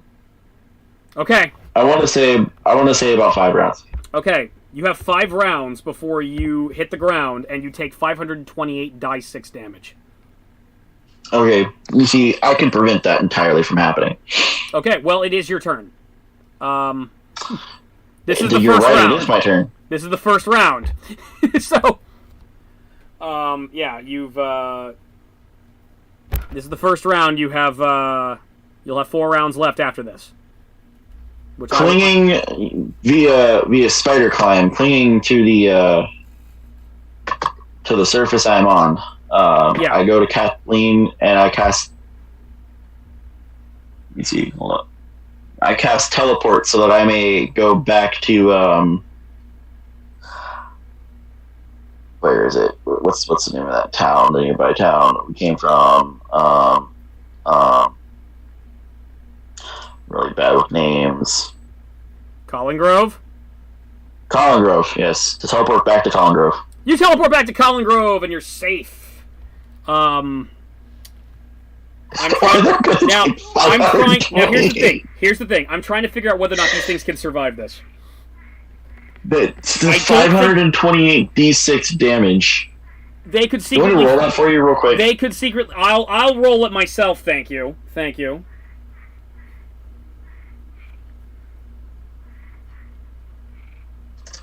The minimum damage they're taking is 528 before damage reduction. So if the minimum is 528, and we factor so what the damage they hang on. The damage they would have taken would have been 3,143. So I'm happy to note that we finally found a way to actually hurt Braca. Just throw him out of a spaceship. Throw him out of a spaceship and distract him until he hits the ground. So, okay. Well, here's the thing. You don't know what happened to them. So, for all you know, they're still alive. For all you know, it's just possible that maybe they just maybe everything worked out for I'm those gonna guys. assume. I'm gonna say it's fairly safe to assume that falling from a mile in the air is more than enough to kill something. Nah, they can just walk it off. They're they're tough. They're tough guys. They'll be fine. They'll be fine. Congratulations! I feel like you're metagaming and telling me that they're not dead. Congratulations! You have successfully teleported all of your friends to safety. Possibly sent 2 of your best friends home or annihilated them. Killed possibly 4 flesh golems made up of your friends. Destroyed your spaceship and figured out how to do all this crazy stuff. And roll a d100.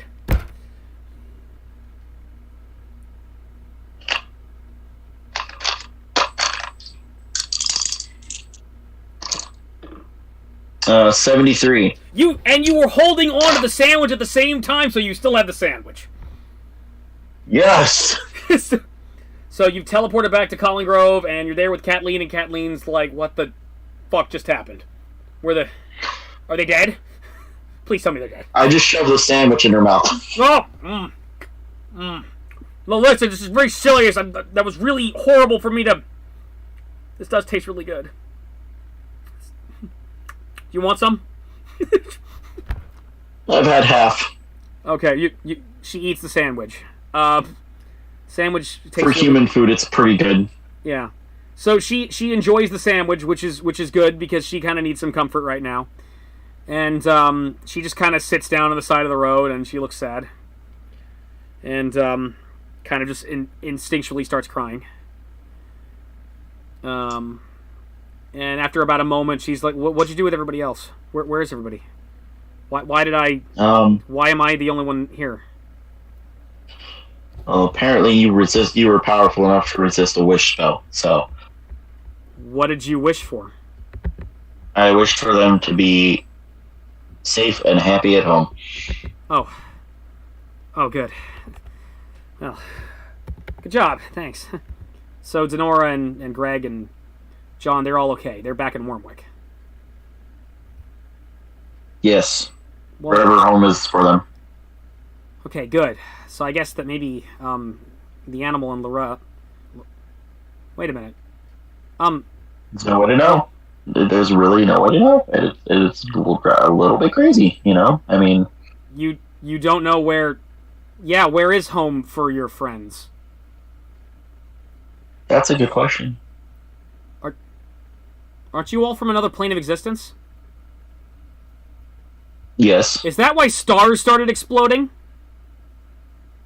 I don't know. I think so. You need to stop casting things without knowing. Oh my god. Okay, so your friends might be dead.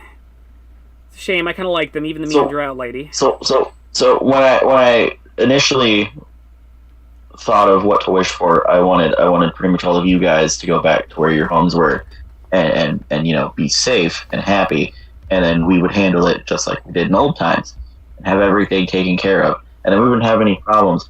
But they got sent away too, but you stayed behind. Fucked you again, otherwise, like I'd he always probably does. be dead. The genie fucked you in the ass again, like he always does, because you made a wish and you worded it wrong, and so.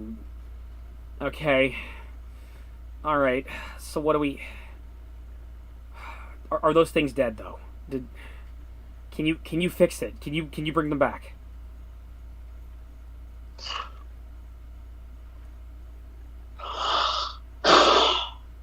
I don't know. That would be best left to a cleric. Cleric's powers don't work right now. Exactly. So they're all dead. There's no coming back for them. There's a chance that you could still revive them after this is all over with and the clerics have restored their power. So I'm going to write on that one for now.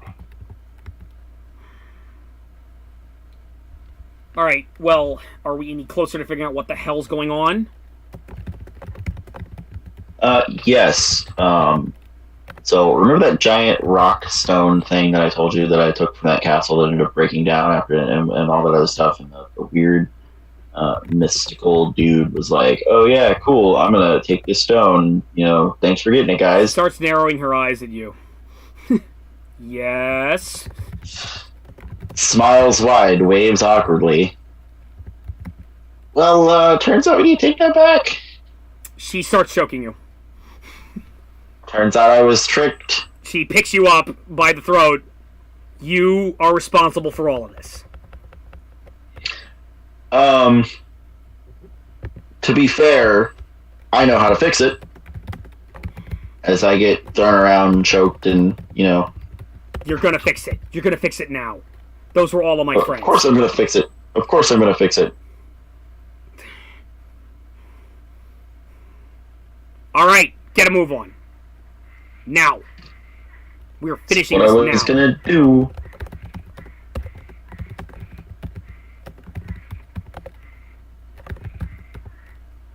And I'm writing in things that are sort of important, so but keep talking. Do your thing. I am going to, start ritual casting another wish spell. Don't fuck it up. Your wishes are dangerous as fuck. I wish that I was at the location of the stone that needs to be returned to its rightful place. Okay. I need you to roll the stone that needs to be returned to restore the world. Magical wish spells to kind of show me what I need to do to save me to that stone that I took from the castle that is now broken down. Okay, you need to roll a D100. So it's D100 rolls. 87. Okay, you lucked out there. Okay, describing what you see. I'm not actually prepared for this part, but whatever.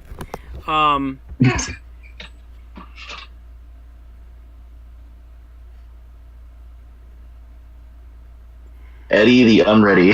Eddie the Unready, yes. Happens Did more not quickly. expect. Yeah. It happens more quickly than thought can perceive. One moment you're not there because yeah, okay, whatever. Alright, whatever. You stand under a night sky on a windswept finger of rock that arcs from the mainland behind you out into the restless sea. Bolts of searing flame streak angrily from the sky above to fall hissing into the dark waves. Some 200 yards away before you, squat atop the jumble of rocks where land meets sea, is the grim shape of a dark keep with 3 angular crenellated towers. A nimbus of pale green fire plays eerily about the battlements, filling the sky above the keep with a baleful luminescence. Lights of the same sickly hue dance madly in the upper windows, waxing and waning in time to the unnatural aurora overhead. And there is fire raining down from the sky.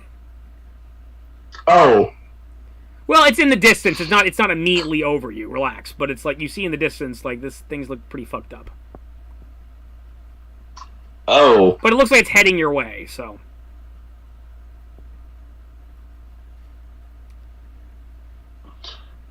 Oh. Constructed entirely of smooth, polished black marble and crowned with the greenish-white flames, the Black Keep is an awesome, terrible sight.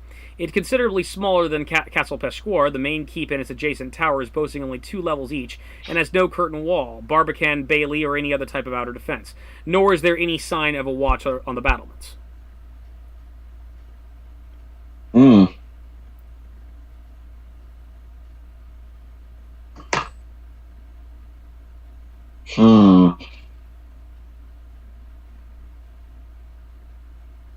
Just, By the way, Kathleen is not with you because of the way you worded your wish spell.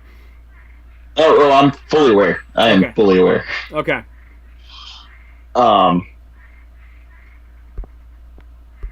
Fire is raining down in the sky. Yeah, it's in the distance. It looks like it's moving towards this castle. And it's hitting the ocean, causing steam to rise up.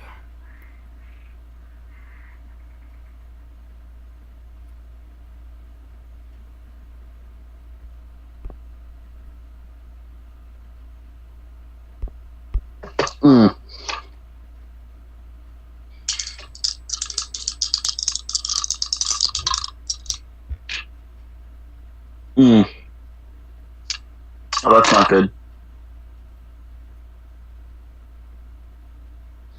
So, Flutterbudgets.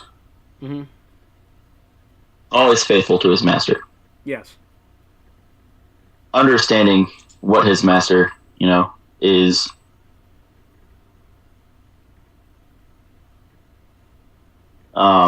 Notices that this appears to be the end of this world. And yes, was given direct orders to, save it, but his master never saves the world. Yeah. He understands this world has come to die, and his master has visited this world to watch it die, and seeing how there is fire falling from the sky, decides he is too late. Okay. To attempt to save. Okay. Might as well do the deed that I have done time and time before. And just hurry things along in this world so that it doesn't take longer than need be. I really wish the animal was here right now to slap you in the head, but okay, go ahead. What are you going to do? I'm spending a point of mythic power to free cast Wish.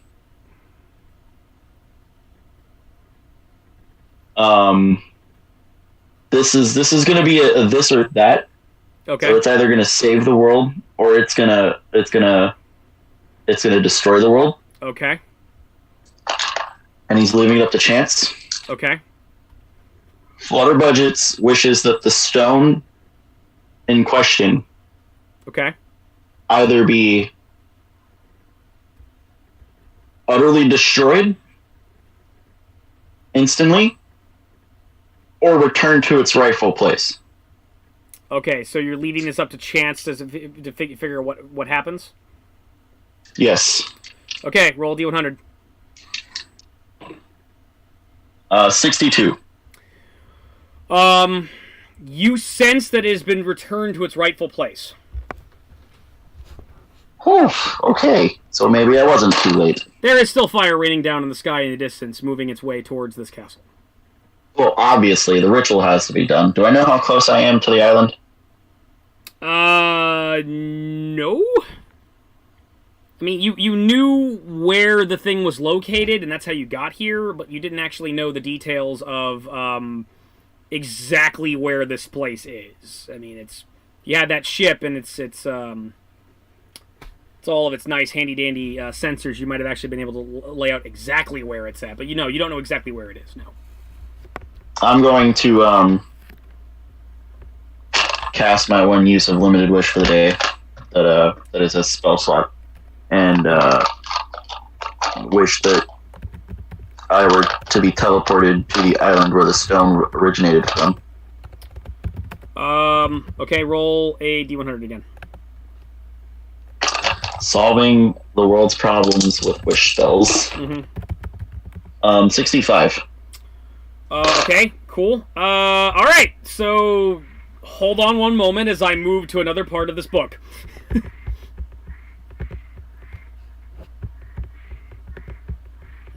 we're gonna go back up here. Solving the world's problems with wish spells. Which I am officially out of, except for ritual castings of, by the way. Well, you can take a nap and maybe you'll be fine, but I mean, I really I'm should out of mythic power. I should really be playing around with the fact that, you're like, you're bopping all over the globe right now, and the sun's in different places, and you should probably be on fire right now. But I have my robes. I'm too drunk, so I don't care. Alright. I have my robes, I have my hood. Okay. I look like I belong in an Assassin's Guild. Alright,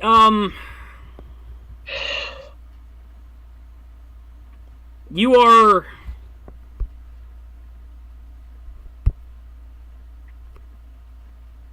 You see thin strands of smoke rising from the island's interior. Several triangular charred strips of vegetation radiate through the lush jungle like terrible scars to the healthy flesh. As you gaze over the top of all the tall palm trees, you see the rubble of what was once Castle Crest Shore, just in the distance. You're on the lovely shore of Peshkor Island on the beach, and it's a beautiful, lovely, wonderful, magnificent Spadoinkle day. And but because we're here, I have to check something else. So.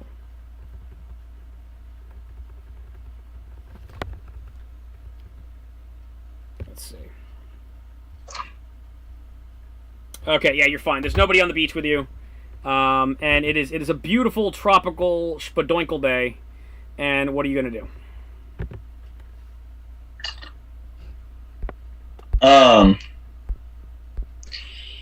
I'm going to teleport to the castle. Okay, roll D100. To just use teleport? No, just roll D100. 17. Yay! Okay, I'm gonna have to get that guy out of here. And, I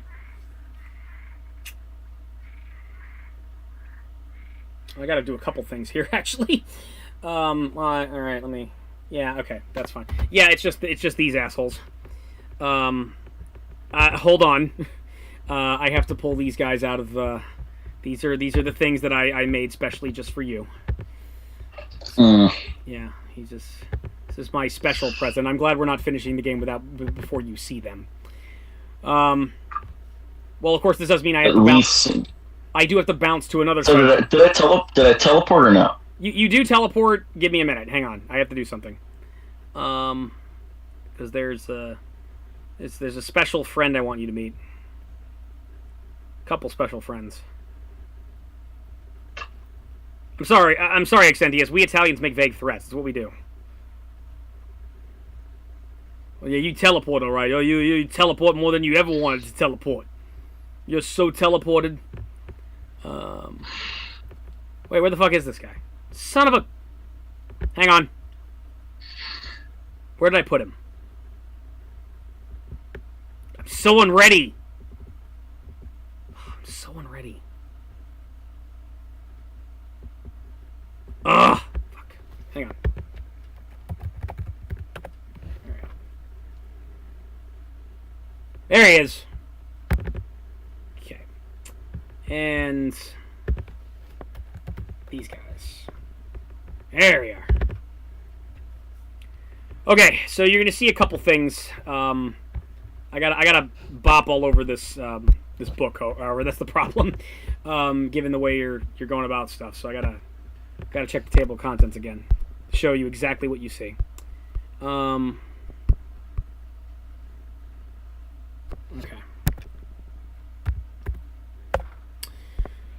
Oh. All right.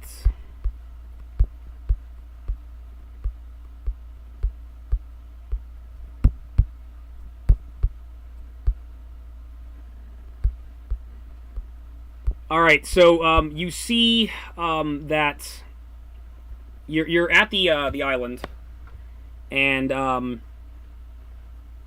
you're on top of the wreckage, and the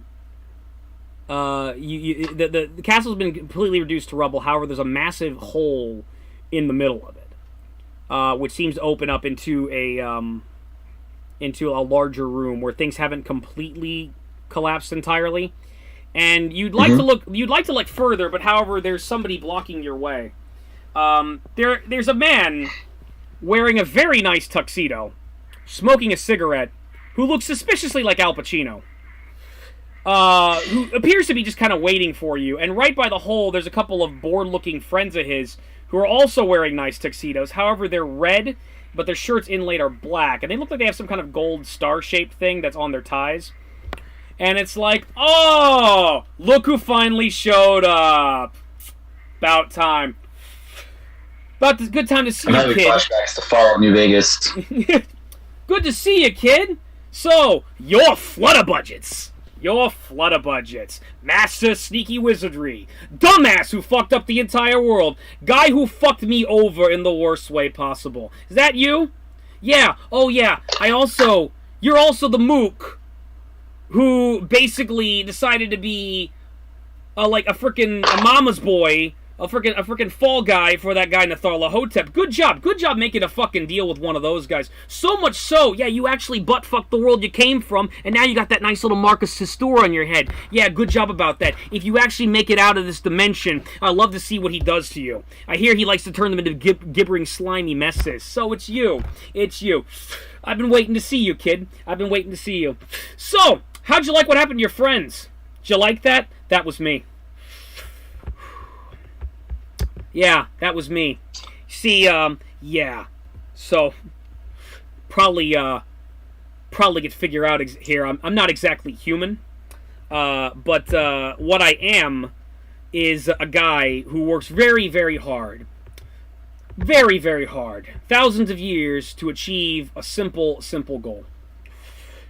So, yeah, I worked a good 5,000 years or so.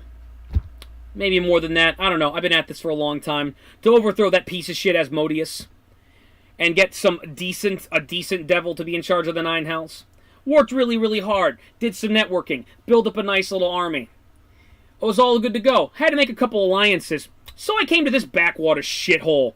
Tiamat had her eyes on it. Tiamat had her eyes on it. She had a high priest down here. High priest had some kind of mook that was supposed to be the champion, but didn't really want to do it. And some farmer boy they turned into a dragon, the demon baron. So, yeah, I come down here. Sure, Asmodeus is sending some devils this way, too, to help out with the war and, kill all these worthless humans. But whatever. I made friends in high places, made some deals. I got everything I need. Everything I need once the war's over to go back and quash that Asmodeus once and for all. Yeah, we lost the war. Your friend the Firstborn took care of that. I don't really care. I had an advantage. I had a plan going on. It was all going to porting plan until some stupid motherfucker moves a stone. Some stupid motherfucker moves a stone and makes it so I can't return home anymore. Not only that, yeah, this is it. You do realize what you've done here, huh? Do you realize what you've done here, kid? You realize what that stone was? That was the Stone of Corbinite. It's the fucking linchpin of this backwater dimension. It's the heart of eternity itself. And you moved it. You moved it.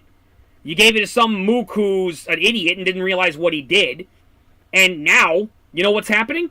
This whole dimension, this entire universe, is now falling out of the multiverse. And in a couple of weeks or so, this entire universe is going to die. And we're all going to die in it. And since I'm cut off from hell, and you're cut off from whatever loser, unknown Kadath bullshit you come from, that's it for us. We're going to get incinerated in the night sky and be destroyed. All because of you.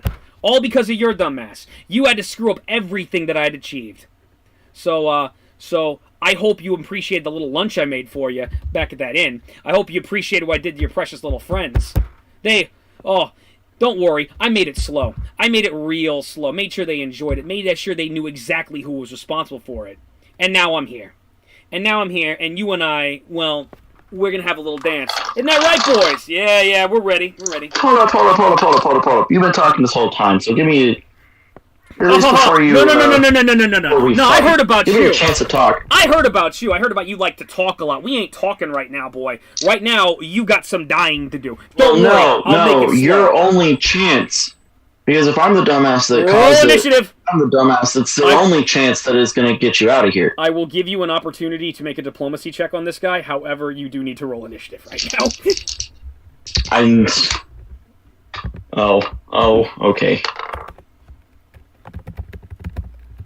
I have 19. Okay, 19. So...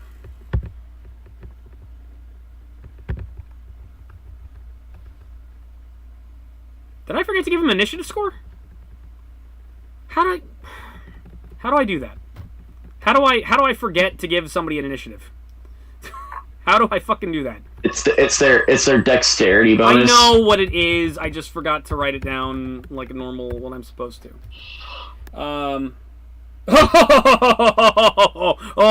Okay. I'm gonna break for three. I'm gonna bet a game here for a minute. So his initiative score is a plus 19. I nat 1'd. I nat 1. So you will get a chance to talk to him.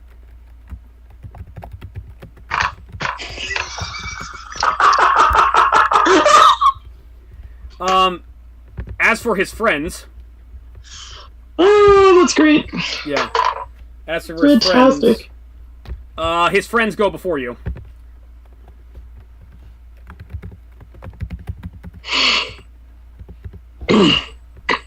Okay. Still feels like Fallout New Vegas is happening. A little bit. Well, I'm gonna rectify that. So, you notice his skin starts turning red. And he starts getting larger. The suit starts kind of dissolving away. And suddenly these massive wings spread out. And horns start jabbing out of his head, and his mouth and his hands become massive claws. He has a barbed tail, and spikes start jabbing out of his head. His eyes are red. And the three gentlemen behind him start flexing and tearing out of their clothes and transforming into three massive-looking pit fiends. I will allow you... This is actually pretty... I will allow you a free knowledge check or whatever. Knowledge religion check, if you will, or knowledge of the planes check to figure out who this guy is. And it's going to be a low DC. You would know... You would probably have some information on this guy. Well, I got a 30. This is Moloch, the Archdevil. Oh. Yeah. Yeah, you know Moloch. And yeah, he's been working a long time trying to overthrow Asmodeus. Yeah. Now I actually have to look up the monster manual for... Okay, so 3 of these dudes are Pit Fiends. The Pit Fiends, like, are actually pretty smart fighters, and they like to strategize. So they're going to do that. Alright,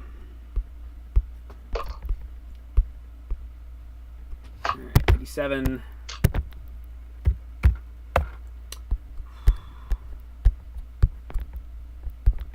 Okay, tactics. First round of combat. Alright, how do quicken spells work again? They increase the spell level by 1, but they allow you to cast it as a quick or bonus action, instead of, or a swift action instead of as a as a standard action, or Okay, you're immune to stunning effects, so power word stun would be really stupid. Hold person works on undead, right? Does that work on undead?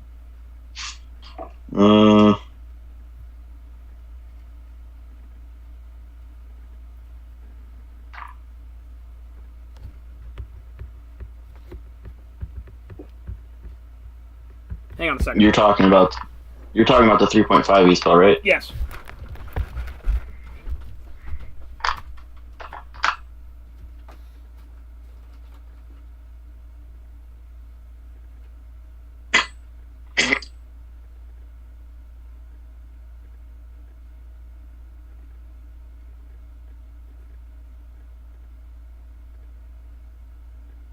Okay, it says creature, not person. Hold person. The description says creature. Okay, so it can hold a vampire, right? It says the subject becomes paralyzed. Oh, it's a paralyzed. It says target is one humanoid creature. Paralyzation doesn't work on you then. All right, so they can do a quickened fireball attack, and then they can cast another spell immediately after that? Yes. Oh, this is gonna be fucked up. All right, so that's what I've been doing. All right, so the first pit fiend launches a fireball at you. And let me spell resistance. Oh, that's right. Spell resistance 100.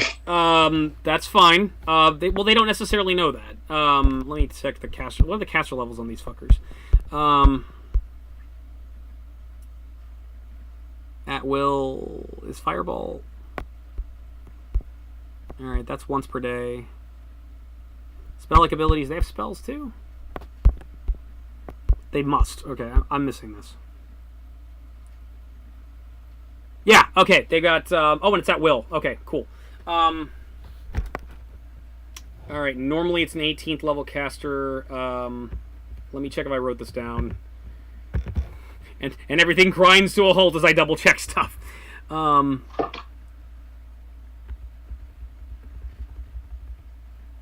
okay, good. Alright, so, yeah. I have to make it 100?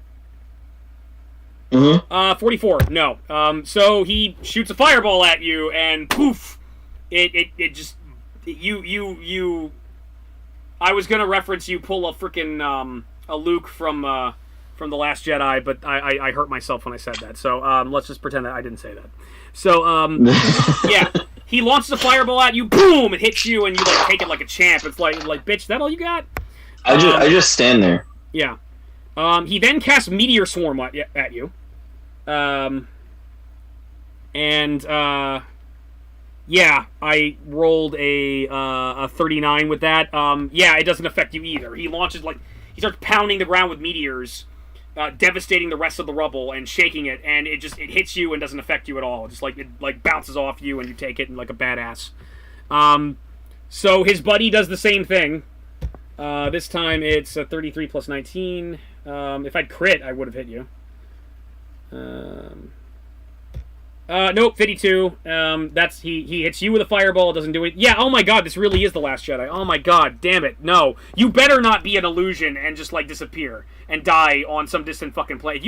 If you fuck me over, Exentius, and pull a Last Jedi, I'm gonna punch you in the dick. I'm gonna go over to Texas and punch you right in the dick. That's what I'm gonna do. I swear to God, don't you dare. Don't you fucking even think about it. Alright, 47. He drops Meteor Swarm on you. It doesn't do anything.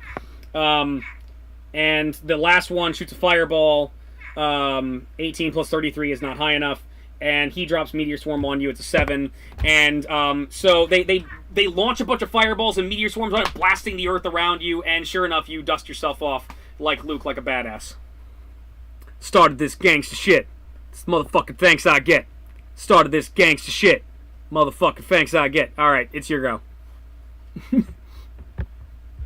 They launched a bunch of fireballs and explosives at you, and it did absolutely nothing.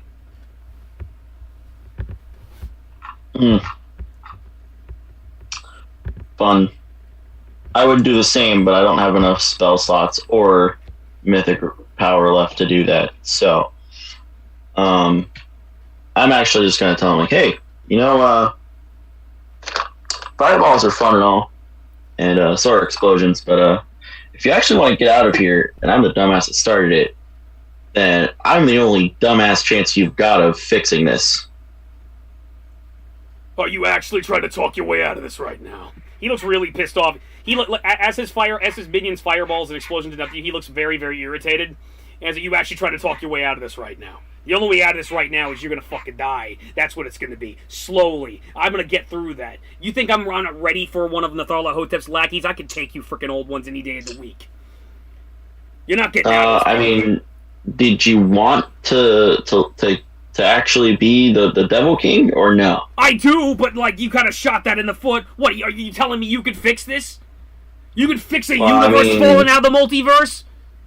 Really? Are you actually going to bullshit me and say that? I kind of forced some people to actually planeswalk back home, so, I can probably fix this pretty easy. Are you making a diplomacy check while you're doing this? Yes. Make a diplomacy check.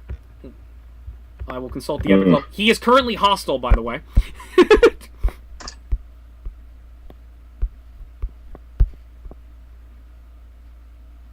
Well, I sadly only rolled a 27. You only roll a 27. Right. I needed that. Well, we'll see. I need to actually check what it would do. 37. Epic leadership, alchemy, no. Diplomacy checks. Hostile. Only rolled a 27. Congratulations, you've moved him up to indifferent. So, okay, keep talking. Keep talking. So I kind of just cast a wish spell, and then they kind of. I wish that my friends were. Stop. Okay, before you start, one of his pit fiends starts moving towards you, with his claws ready, about to attack you, and Moloch raises up his hand, and it's like, all right, keep talking. Go ahead. Okay, so I cast a wish spell, and because powerful wizards can do that, and I'm not entirely sure if y'all can. I don't know how demons work entirely, 100%. We're devils, you asshole! You don't fucking dare call us devils. Oh, devils. Sorry, apologize. Look, it's not like I'm something completely different. Normally, these guys can cast once a year, but ever since you moved the damn stone, they can't do it no more. So yeah, I would have tried that. Well, yeah. Well, I cast the wish spell fairly regularly. Today's been I think I've hit 8 or 9 times. I don't know. Anyways, so I wish that my friends were happy and safe at home, and almost everyone disappeared except for a demigod that I've been working with, and even the 2 people that don't have homes on this plane, and it just kind of the world started shaking a little bit, and the sky started blowing up as they kind of flew up into the sky, and my best conclusion is that they were forced back home through the planes. Because stars don't just blow up for nothing. One of the pit fiends kind of approaches Moloch as master. He does appear to be powerful. None of our spells seem to affect him. It's like, shut the fuck up. Your story sounds to be fair, I did cast another wish spell to ask how to figure out how this needs to be undone. And it involved moving the stone that I took back here and performing a ritual in order to undo what had happened and to fix everything. I gotta say, your story sounds like bullshit to me. But, alright. Let's say I was gonna hold off on tearing your throat out and shoving your balls through your ears. what exactly would you have to do to get home? I've already gotten the stone back here. Now I just need to go figure out exactly where it is, make sure it's in the perfect spot, and perform the ritual to fix everything. Now, I will tell you that everything is worth a shot at least once. So, yes, if it does work, we all happy, we all go home. If it doesn't work, we're already in the same situation. Just killed probably about maybe 30 minutes, you know? I mean, what's the big difference? What's the big deal? What's the big deal is you've got 15 minutes, is what the big deal is. You've got 15 minutes to figure out what needs to be done. Otherwise, you may be immune to our spells. You're not immune to our claws. And I'm going to pull you apart peaceably. I'm going to pull your tentacles apart one by one. Go ahead. Leave him alone, boys. Leave him alone. Hey, lose the suits. Calm down. Calm down. He turns back into Al Pacino. Everybody just relax. Take a powder. Have a smoke. They all turn back into their human personas and start smoking. Kind of glaring at you. Congratulations. You have moved them to indifferent and stopped combat for the next 15 minutes. I go look for the stone. Oh, okay. Well, there's that hole in front of you. Is the stone is the stone's there? I don't know. Why don't you go inside the hole and find out? I go inside the hole to find out. You go inside the hole. Hunching down, you climb through the hole and into the room, which has been left relatively intact without the collapsed structure. As light washes over it, you can see a twisted mass of platinum and steel at the center. You realize that this is the very room in which you found the shining stone. But an even stranger discovery awaits. Lying on a pile of dirty rags, and is the crazed wizard who attacked you in this room. You notice that he appears to be intangible. And not too far away, you see flies flowing over some kind of rotting, decayed mass that apparently was once his body. The ghost stares at you with vacant eyes and fingers a dented crown with its filthy hands. His cracked lips move, but you can't hear what he's saying. As you move closer, it becomes clear. Doomed, he mumbles. We're all doomed. Yet you notice that shortly behind him, apparently out of his sight, is the stone. And it was teleported here, as you said. He just hasn't noticed it yet. I pick up the stone, and I put it where it needs to be. Well, it appears to be where it needs to be. It's basically inside the crushed, box that you found it in, which is partially destroyed. It was in there. It just, Okay. Dear Spirit, please forgive me, for I did not know what I was doing. But your stone has been returned to its rightful place. The stone. I have failed. Alright, so you're talking to him.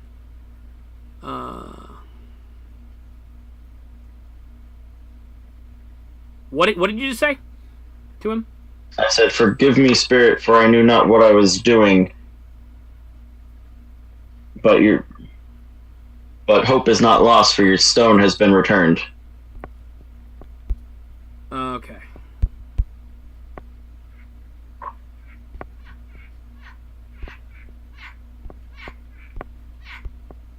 I'm not sure how he would react to that, so I have to keep reading. Let's see. That would be if he was alive.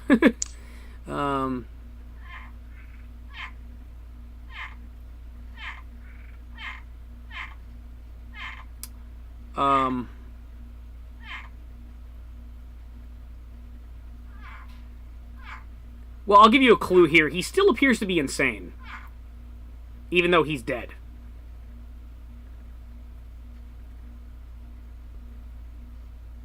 I begin to perform the ritual that I saw in my visions. You didn't see any details of the ritual, but you saw him doing it with you.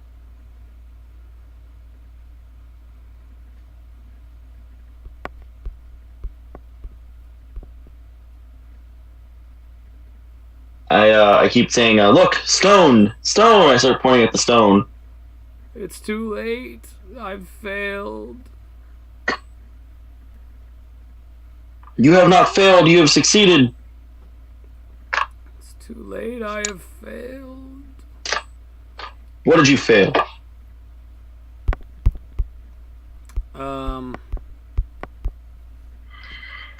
Okay, that's kind of related to something he would actually say. Alright, our world is drifting out of alignment with the cosmos. Without access to the elemental planes, the building blocks of our world will fall apart. Our only hope is to return the stone here and pray it is not too late. We begin praying because the stone is here. You have the stone? The stone is in its box. Oh. Maybe it's not too late. What must we do? I'm reading. Okay, hang on. Eddie the Unready. Yes. All right. Did not expect for me to solve all of my problems in one night, did you? No, not exactly. Why? Truth be told, I thought you were going to do it immediately after you took the stone in the first place. And then you didn't. Then you just fucked around for several sessions, and it was like, okay, I guess I got time. It was like, but no, Oxentius do good. You've got the stone.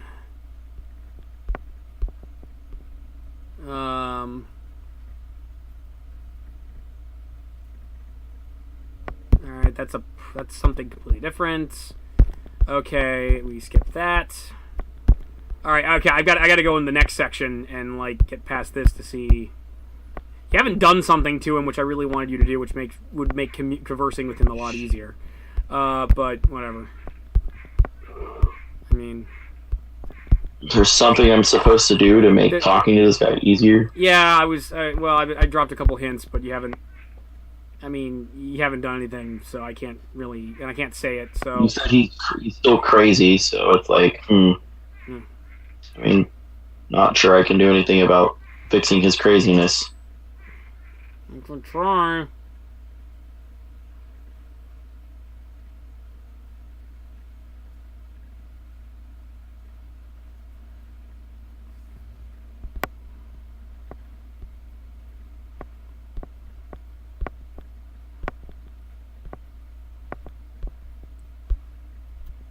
Does it not tell me how to fix this?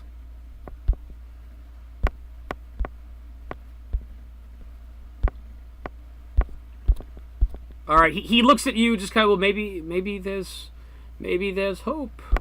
Maybe. It might be too late, though. It might be too late. Oh. I need to do a spell. I'm dead. Could you help me do the spell? Yes. Yes, I am undead. Oh, okay. So am I. I'm undead. How long have you been undead? I've only been undead for about a week, but it's been interesting. You don't get hungry when you're undead. You just feel really bad, you fucked up and different type of undead. I'm a vampire, but I've been a vampire for. Do you like the Twilight movies? I don't think they're very good. I'm a Blade fan myself. But I've been undead for some 2,000-ish years. Oh. You start realizing you're at minute 7, and he's starting to talk to you about random stuff about being related to being an undead. TikTok. So what is the spell we must? What is the spell we must? You have the stone. You have the stone. Come. Yes, stone. All right. So he starts doing a ritual with you, and you don't quite know what exactly he's doing, but you're kind of following him along with it.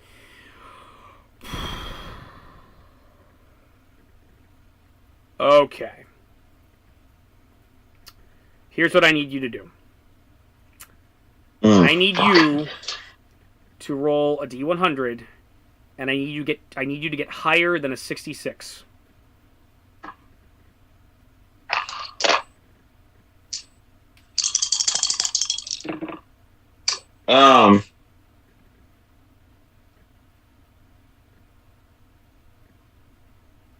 You said lower then, right? Higher. Higher than what? A 66. I have a 55. That's not as bad as it could be, but that's not good. No, that just doesn't feel good. You start casting the spell. You start casting the ritual. You surge energy into it, and a light bursts up into the sky, and it spreads out and spreads forward, but then it kind of stops, and then the world starts shaking. No, it was too late. We cannot stop the universe from being destroyed, but it's possible that something will remain in its ashes. That it's possible that there will be something left when it's all said and done. You now notice that that ball of fire that you saw near the castle, it's now approaching very, very rapidly this way.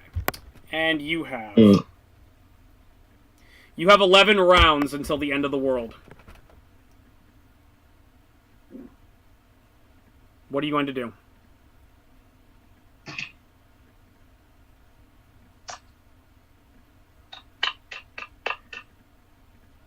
Do I have an instrument?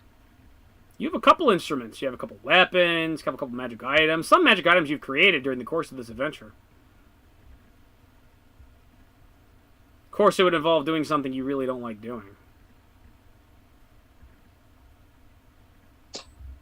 You have 11 rounds until the end of the world. You see... I have created a back door for you. The problem with that is that Lorala had my staff. Lorala gave it back to you. You still have it.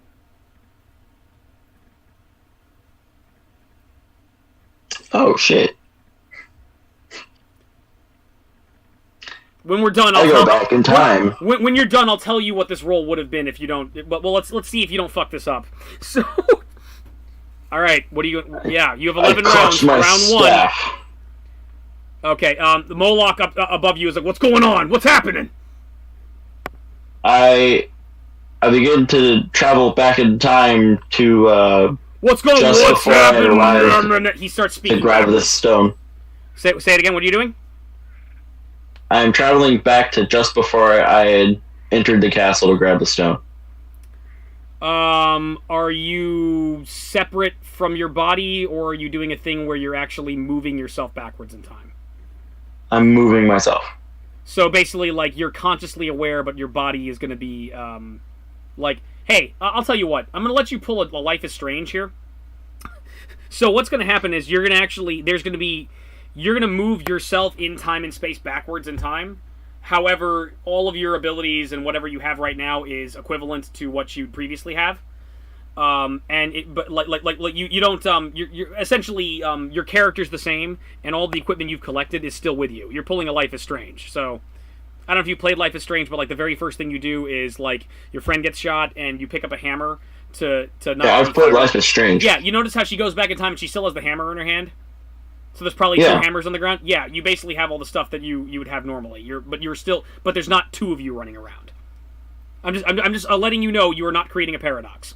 Okay, so you send yourself back in time. You watch yourself moving backwards. You watch yourself encountering Moloch and speaking to the king and moving backwards, dealing with the flesh golems, your ship being destroyed, everything that's going on, going to clearing, everything that's happened to you for the past 2-3 months is going backwards, faster, faster, faster, faster, and suddenly you're in front of the castle. Now, you wanted actually to be before you entered the castle? Yes. Is that where you wanted to be? You start slowing down, and all of a sudden you're on the bridge of your ship, which is restored, with the animal and Lorala, who are back, and a bunch of flying winged objects, which appear to be harpies, are flying towards you, and there's an angel floating in front of your ship who's trying to get into your ship. What are you going to do? I think that now's a good time to roll initiative. And roll for Lorala as well. Can I roll... or not roll to open the door, just open the door for the angel guy? I need you to roll initiative first, because essentially you've brought yourself back. What happened immediately before you entered the castle was you were about to enter combat with those harpies. But you avoided it because you teleported into the castle. So I need you to roll initiative again. And the animal is back in the game. 26 for mine. Huh? 26 for mine. Okay.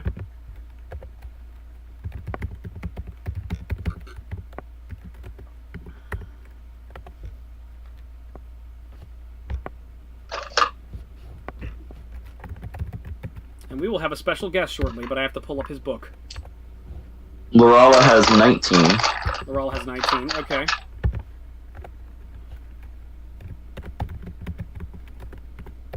Okay, I guess I should pull up Alistair's character sheet.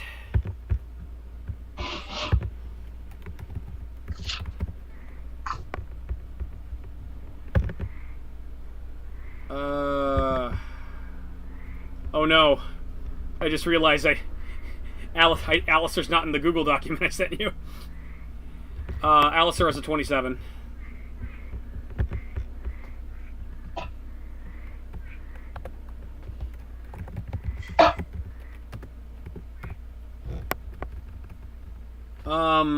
Okay, so you got a bunch of harpies flying towards you. I forget how many, but they're... hang on, I gotta find them in the monster manual.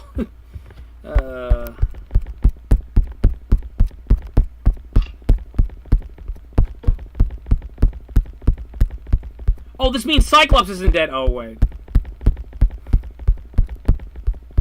Cyclops is still dead.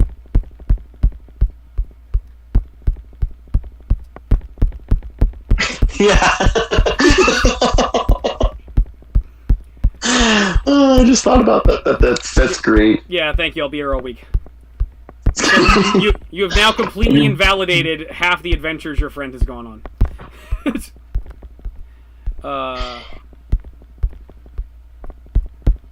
Okay. God damn, there's a lot of things here that are, like, not, like, hags. Here we go. There's a lot of shit that's in the way of, like, Harpy. Half dragon, half fiend.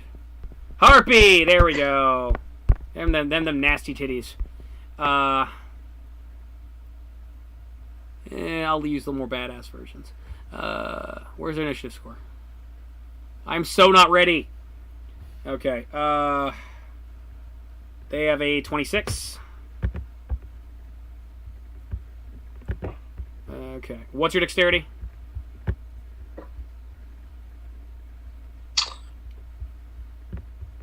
30. 30. Okay, you go before them. Okay. And our special guest, I've got to roll him up. I've got to pull him out of here too.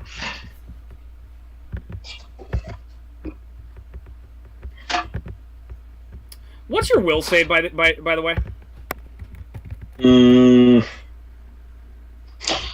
Ridiculous. Like, give me a number. My will save? Yeah. Plus 18. Plus 18? That's alright. This is going to take a minute. I got to pull this guy up. Back to him in the initiative order as well. I'm knocking shit down. Okay. Way at the back of this book. Come on. Hurry up. There we go. Come on. Show what I want to see. Not the timeline. There we go. Do do do do do do do do do do do.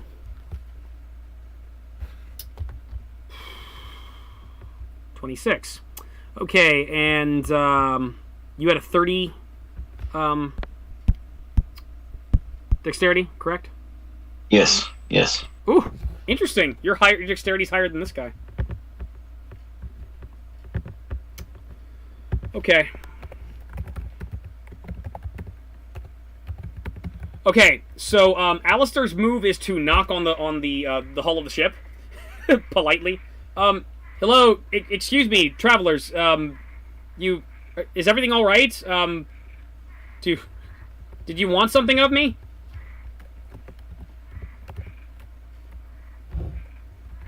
So that's Alistair's move. Alistair's move is to politely knock on the hull of the ship.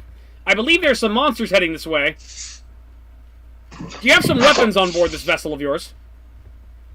Your move. Not great weapons, but weapons, yes. Okay, it's your move. Could you let me in? I open the door, obviously. Okay, is that your move? Yes. Okay, you open the door. That's the only thing you're gonna do? Say, come in, welcome. Please, hurry. Okay, that's all you're gonna do.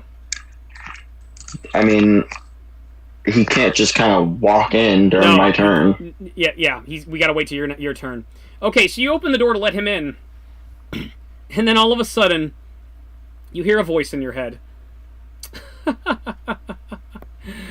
No. I see what you did there. Pick up the stone. The voice is very familiar to you.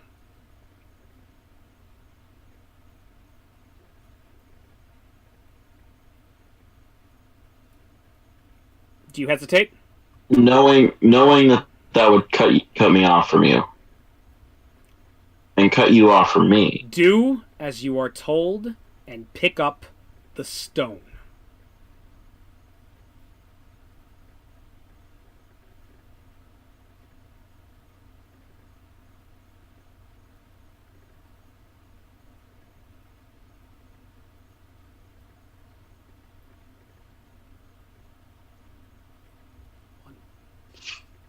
Do you wish me dead? Pick up the stone!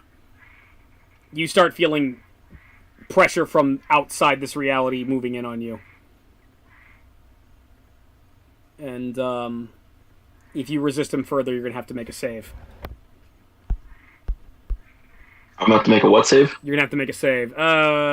What's... Okay, I think it's... Shit, okay. Will? It's going to be a will save, but it's going to be high. That's the problem. I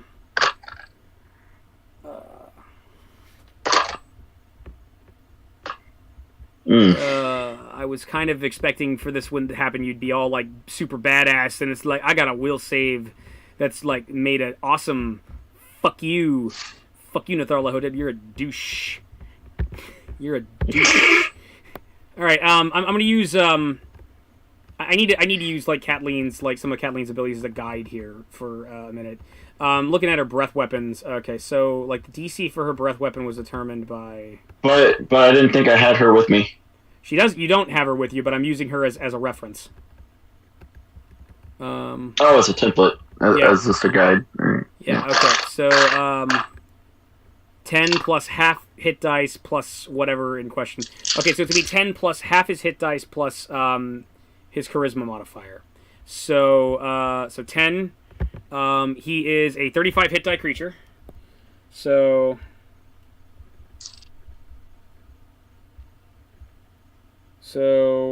far, like, 27.5. Plus his charisma mod. Which is a 50.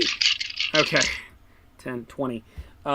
You have to make a 48 will save in order to resist him.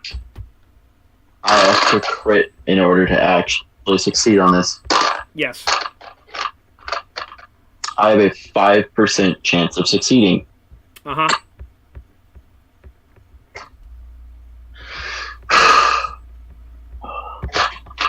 But, well, you have one more move before he gets frustrated with you, and he starts activating your thrallness.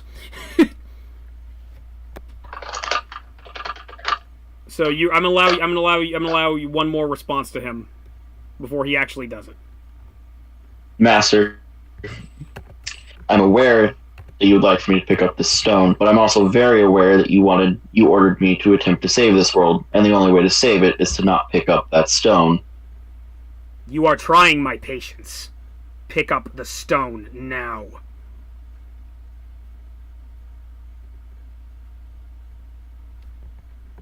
Are you going to refuse him? That's all you can really do right now, because this is his round. You can't, like, you know...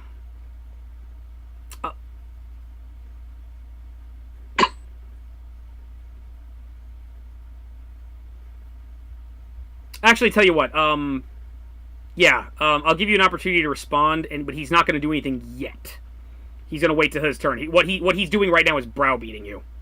Oh, by the way, are you talking out loud, or are you just doing this in your mind?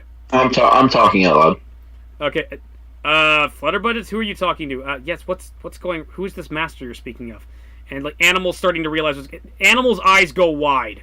And it's like, oh shit. And then Lorala's like, what are you talking about? Oh no. So Animal pops his claws. Lorala draws her sword, and it's like, we need to get out of here. Says Lorala. We need to get out of here now. You're like, why? What's going on? You, green dude, get on the ship. Okay. Yatharahotep. Mm-hmm. I cannot pick up that stone. You will do as you are instructed, and you will do it now! And you hear him roaring in your head. But we'll get back to that later, because, meanwhile, a bunch of harpies are outside the ship. But all they can do right now is move outside the ship and be annoying because, yeah. In fact, let's give Lorala something to shoot at. Nah, fuck that. Lorala reaches out and does a grapple check, which Alistar relents to, and she pulls him on board the ship. Animal hits the door and closes the door. Alistar readies his sword to do something. Go. What's your move?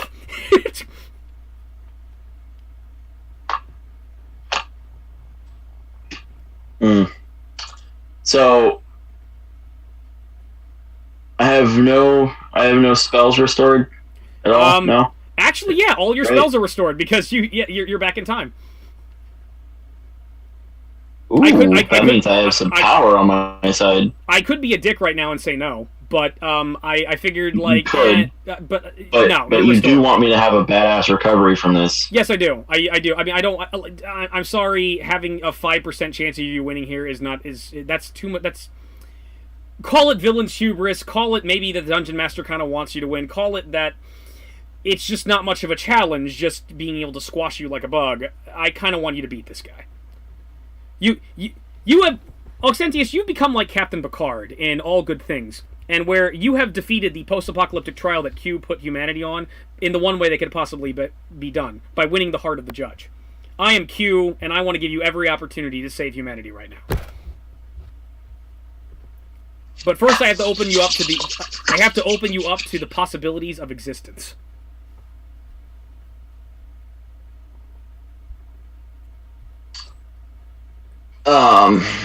Is my mythic power restored or no? Oh yeah, everything's restored.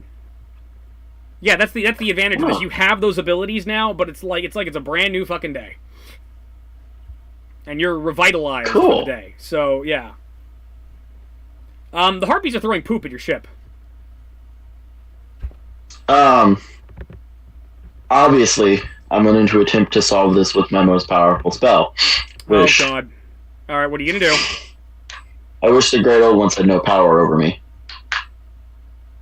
Ooh. Ooh. Ooh. Ooh. I don't know what to do with this. Okay. Oh, by the way, actually, while we're talking about it, yeah, the yellow sign is still on your head. Roll a D100. Can I at least be told my odds? No, just roll a D100. 67. Ooh. Okay. That's roll again. Better than 2/3. Roll again. Better than 2/3. Roll again. The different set. 67. Okay. Your body is racked with unbelievable amounts of pain, and you shudder and almost fall to the ground. But then you look, and Lorala comes up to you and helps you up. It's, are you okay? It's like, hey, that weird little tattoo that's in your forehead disappeared. You are no longer marked by the King in Yellow. I think it worked. Okay. Yes, you think it worked. And you feel no longer connection to Nyarlathotep. However, you're noticing that there's a curious, really pissed off figure that's outside the ship right now, floating in the sky in front of the ship, dressed like a pharaoh, holding a cane, glaring directly at you through the ship. He speaks. You hear him in the ship. You dare defy me. No one leaves my service. And definitely not before I get my dessert. I wanted this world dead, and you with it. You've served me well for 1,000 years, but I knew you were dissatisfied. This was your way out. This would be it. You'd be cut from my service, and one less loose end. But no. I guess I'll just have to annihilate your soul off the face of the earth. The multiverse. How about you? A soul. Didn't know I had one of those still. Alright, so, okay, so that's what he's gonna do. However, the Harpies are ignoring all of this because they're stupid. So, the Harpies are gonna attack the ship. Let me double check how many of these fuckers are there.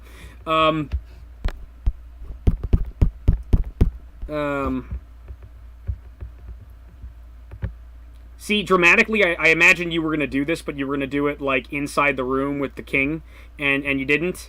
And instead, you did it, like, I'm going to do it right before I go in the castle, when the Harpies were going to attack. So now we got to do the fight with the Harpies again. Not like I give two shits about the fight with the Harpies right now, but here we are. So,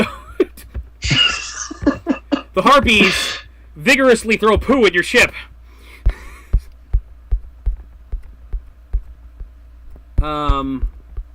Okay. I haven't moved yet. You cast Wish on yourself. Yes, but I didn't move.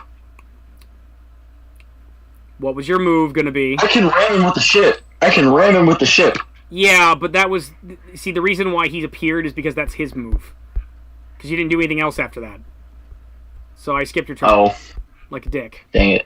Well, look, you're gonna... Like, I don't think the Harpies are gonna be able to do shit to you. So, like... Hang on, just let me find these assholes. No, I was just thinking, like, if he popped up right after I did that, I could, like, ram him with the ship. Apparently okay, not. Hang on, there are 8 of these assholes. So, here we are. What kind of attacks do they have? They have, +1 frost composite longbows. And they have, claws, and that's... Okay, fine. Yeah, they're all gonna... 8 of them are gonna... They're 8 of them, they're gonna shoot... This is actually good, because, Alistar actually wound up killing one of them. 27, it's a 40 AC. They all bounce harmlessly off your ship, and do absolutely fucking nothing. Lorala's like, get us out of here! And so the animal, it's like, you thinking what I'm thinking, buddy? And, meanwhile, Alistar's here, and Alistar has all of his abilities, and now they're not, like, hurting him, and he has spells and shit, which should probably hurt that fucker on the outside. Is that what I think it is? Oh my. Yes, that's Nyarlathotep. That's not good. And he's very pissed off right now. Yes, he appears to be so. Okay. He is going to cast Implosion on Nyarlathotep. Hold on while I check the SRD to see... Hold on to see for me to check the SRD to see what Implosion does. I am an angel, one of the lights of the seven Celestia. It is my duty to destroy such a foul creature. How about you? Cast Implosion.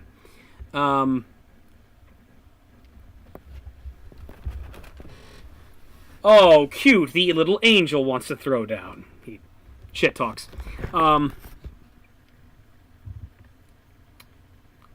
So what I was expecting was a fight with Moloch, and instead you made a perfectly reasonable... I don't know, maybe because I gave him an Italian accent, but you made a perfectly reasonable, like, deal with him. And instead we're moving up to the bonus final boss, Nyarlathotep. So for the record, Nyarlathotep, this is the secret final boss. This is like if you get the really good ending in Persona 3. This is like, where you discover it was the little girl at the gas station who was really that, like, undead, like, Japanese goddess. It was like, yeah, that's what this is what this is. You got the bonus ending. The bonus. This is trying to fight Sephiroth in Kingdom Hearts. Yeah, if you mess up once you're dead. This is the question mark in Olympus Coliseum, and it's fucking Sephiroth. Got the Sephiroth music playing. Yeah. Totally. So. One-winged angel all the way. We should actually do that. My God, my internet moves slow. Don't worry, I got it. Okay, what does Implosion do? Oh, Implosion? Yeah. Hold up. I do have the player's handbook open. Implosion. Spell.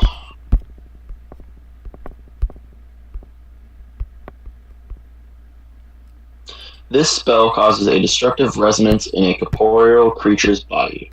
Each round you concentrate, including the first, you can cause one creature to collapse in on itself, inflicting 10 points of damage per caster level. If you break concentration, the spell immediately ends, though any implosions that have already happened remain in effect. You can target a particular creature only once, with each casting of the spell. Implosion has no effects on creatures in gaseous form or on incorporeal creatures. Okay, so I can only spell do... resistance, yes. So I only Fortitude do negate. one creature per round, so I can only actually do this to him once. And it only inflicts 10 points of damage. Per caster level. And per caster level. Each round you concentrate, including the first. Alistar's a 15th level caster level. Okay, hold up. Each round you concentrate, including the first, you can cause one creature to collapse in on itself, inflicting damage.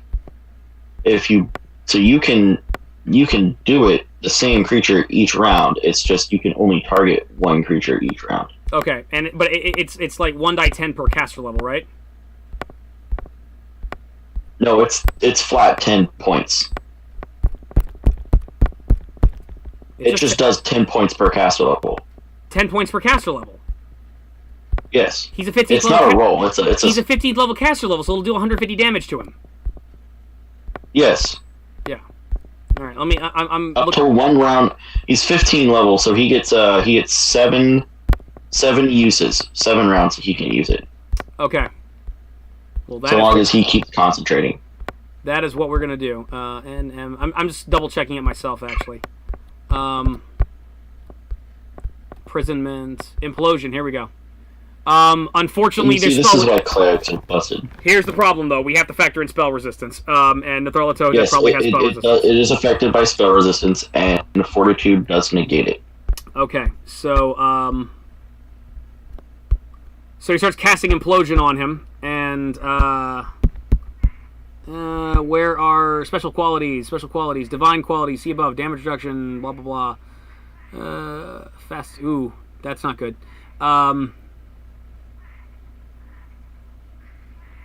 Spell resistance 67. So,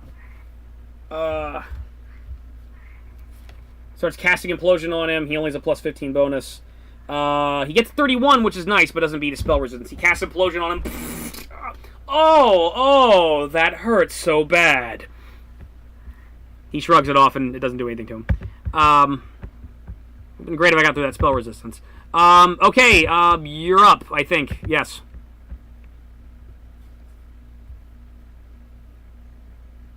Yeah, it's your go. Spells have a hard time hitting.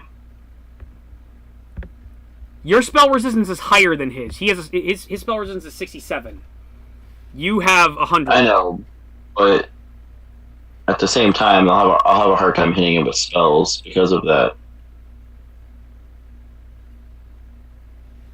Yeah. Well, if he actually changes form, there's going to be a big problem, and I think you know what that is. Oh, insanity. Monster Savitar, it's 1d10 for a successful save. It is a D percentile, D100 for a unsuccessful save. I won't take any insanities, but I'll definitely take some sanity damage for sure. Yeah. I don't know about my friends. Well, you remember what happened when you ran into a store? Yeah? Yeah, that's the problem. He's a god. Yeah. But what are you going to do? It's your move.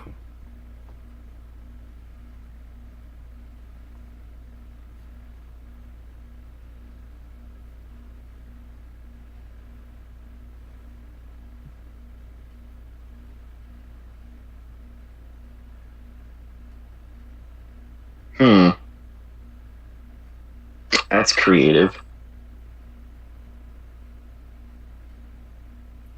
That's really creative, right? Mm-hmm. I'm gonna expend mythic power. Cast Wish. Okay.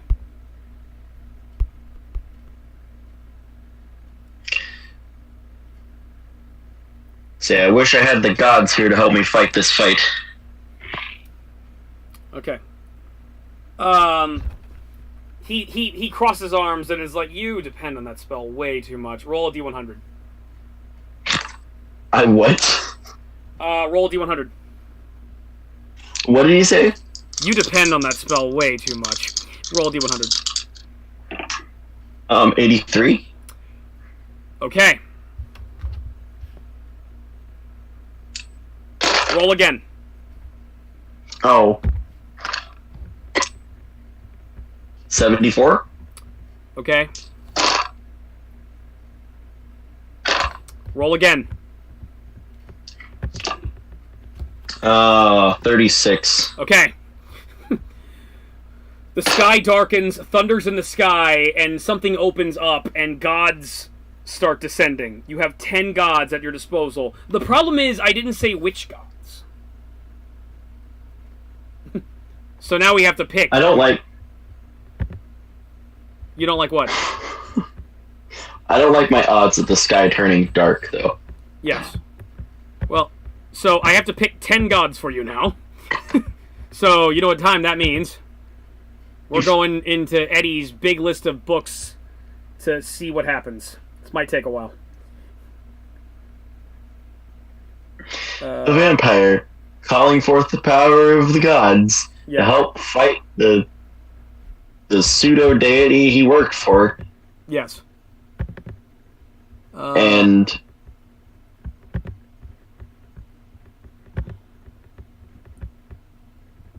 Seven. Okay. 8, 9, 10, 11, 12, 13, 14. To eradicate the Tharla-Hotep. Okay, 7 times 3 is 21. I think there's like 4 gods in this book, so screw that. So that's 4. I didn't open this. Okay, 4. 17 left. There's no... Is there any gods in here? Bet you didn't. That's a 5. She got 16 left. Oh, she'd be perfect. You know, again, you rolled high, so I mean, if you'd fucked up, I would have said, okay, you get Jeff, the god of biscuits, and you know what, Jeff, the god of biscuits, is there. He's just, you know, he's not actually going to help out. He's just there to, you know, support you. Like, you know, so I've got nine deities that are probably going to be fighting. No. He's like a half C. He's Jeff, the god of biscuits. Is like, yeah, get him. He doesn't count. Oh, okay. He doesn't count. Okay, I'll put him down though. Jeff, the god of biscuits. Okay, Jeff, the god of biscuits. This would actually be really great if Malmoto were here, actually. Be kind of ironic. Oh, I'll be a dick if I make you use these guys. See, Malmoto wouldn't be able to be here, though. Yeah, he could get here. He just does.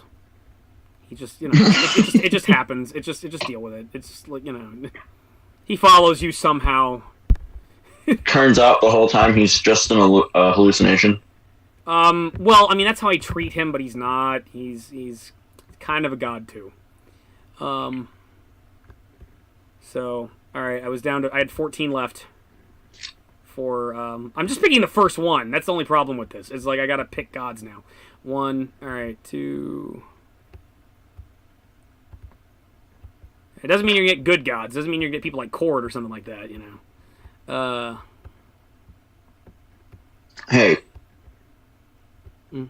3.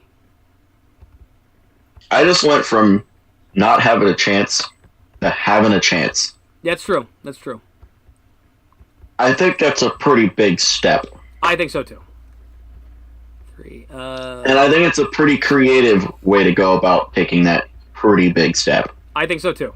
And you're lucky you got lucky with that roll too. Are you proud of me? I am proud of you. You're finally acting like the Flutterbudgets I knew at Great Lakes, and not like, you know, Porter brain switched you. 5, 6. Because it was like he took your awesome away for a minute, and it's like you lost your mojo. And then I'm learning how to appropriately use a wish spell instead of I wish this happened and everything else happens instead. I feel like you're like Rocky in Rocky 3, and I'm Apollo Creed. I'm just like you probably lost it, man. You got you when we fought, you had the eye of the tiger, and you got to get it back. The only way you're gonna get it back is you got to go back to the beginning. Maybe we can win the title together, man. Start playing Eye of the Tiger for me while I look for things.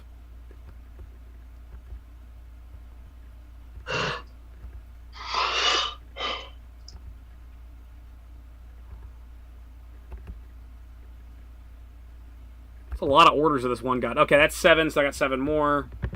No, discard. Fuck yeah.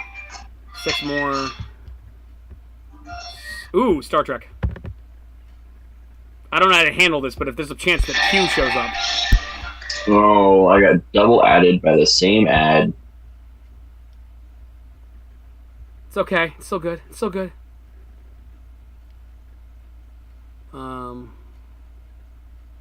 Those are a species. That doesn't count.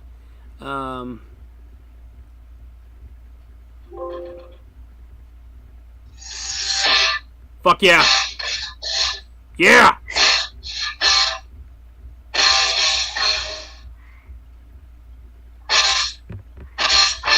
2, 3, 4, 5.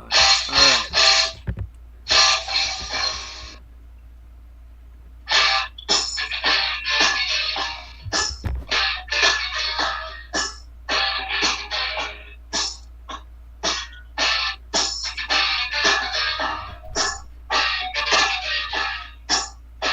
Okay.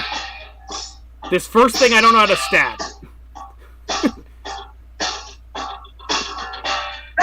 Did I get an existential concept?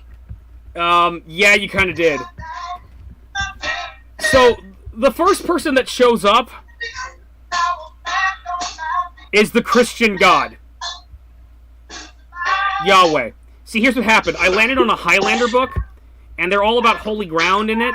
And it's either that or the source, and I really don't want to bring the source into this. So I'm just going to put down Yahweh as your first god friend. I don't know how to run that.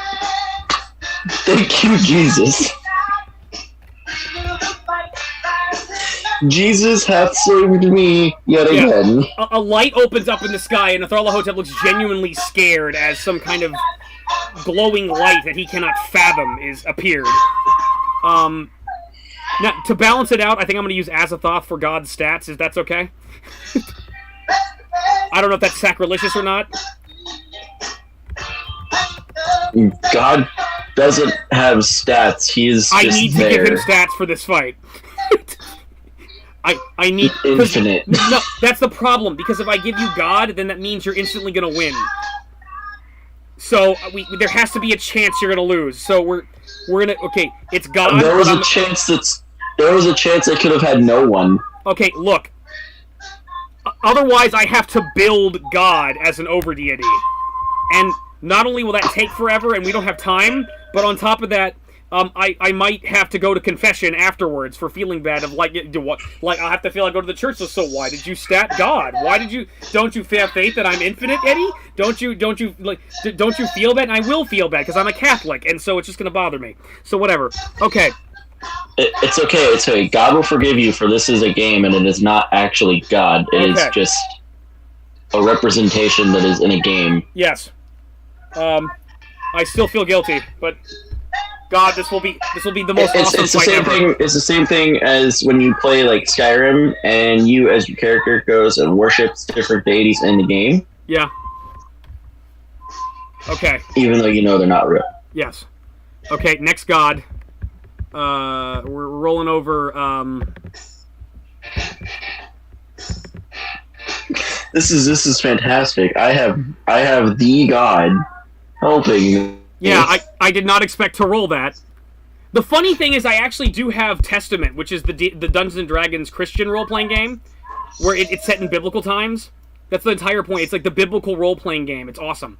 Yeah, I do have that. So but I didn't roll on it. I landed on Highlander, and I figured it's like holy ground. It's like, okay, let's just acknowledge God. let's just go there.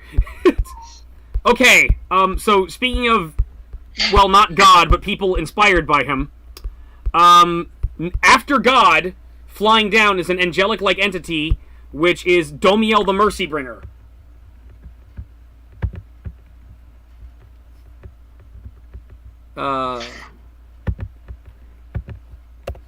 A celestial paragon.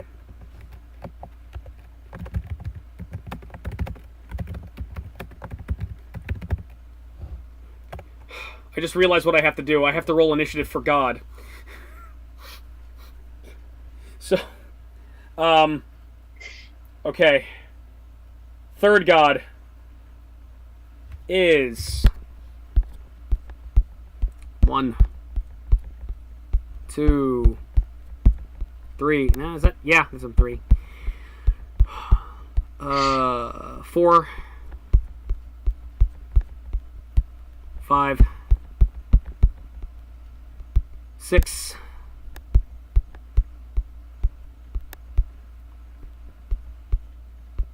7, 8, 9,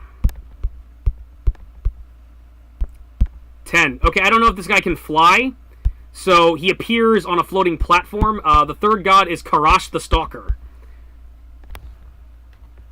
And, yeah, actually, let me describe them so you know what they look like. So let's describe Domiel real quick.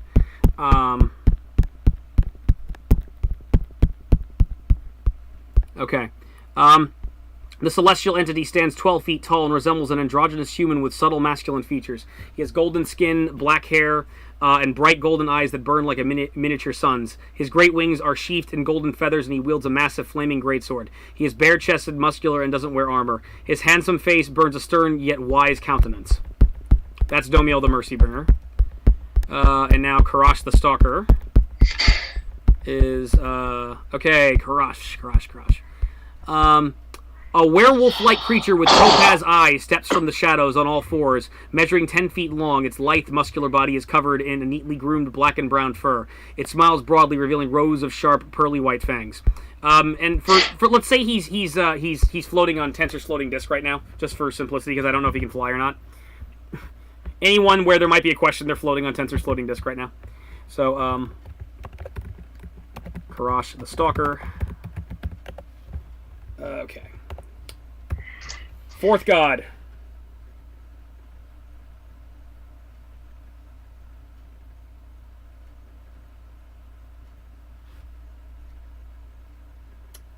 Okay. 8. Oh, fuck. Oh, shit. I'm not rolling that much. What's 8 times 95? 8 times 95? Yeah. I'm not going through 760 individual entries. I'm not doing that. I'm just not doing that. I'm rolling 2 dice. When did 10 turn into 760? Let's not discuss it. I rolled an 8 instead. Fuck that. We're on a time limit here. 1, 2, 3, 4. I have God on my side. Okay, yeah. I think we know what's gonna happen. Yeah, the problem is I'm statting God. So 4 more. There's 2 in that book, so that's 2. So there's 2 left. I don't need the expanded Sonic handbook. How about this? What? You figure the highest statted thing in the game. Yeah, that's Azathoth. And you add the next 3 in the list stats to those stats. That still feels like something I'd have to build. In all honesty, you know what I just had a thought. No, okay. Alright, so if you recall, you've encountered several Marvel Universe characters here. And, oh, that means you undid killing the Wrecking Crew. So, you You remember how you, like, kind of, cast a wish spell to kill him and his friends, and it didn't quite work, but you felt like you killed 3 different people? Mm-hmm. So, that was after you picked up the stone. So, the only way that could have worked is if you were in the Marvel Universe. So, you are actually in the Marvel Universe, just in some, like, location that, like, nobody knows about. So that means, theoretically, I could have Eternity in this fight. But that means I actually have to stat Eternity, which I could do, but I have to convert him from Marvel Superheroes, TSR Marvel Superheroes, and that would take some time. So we're not going to do that just yet. Instead, you're getting Muir, the goddess of virtue and paladins, who I don't think is described. She is a dark-dressed maiden warrior in shining mail with upraised, often blood-stained sword. So yes, Muir, the goddess of virtue and paladinhood, has appeared. Oh shit, I made this hard on myself.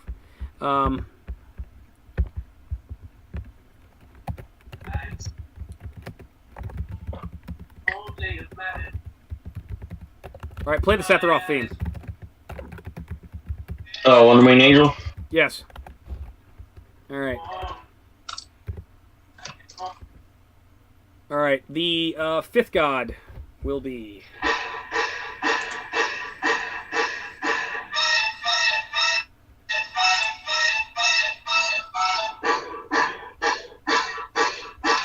Does it need to be looped? Huh? No. I'm gonna loop it. Well, yeah, okay, fine. I'm gonna 10-hour loop it. Okay.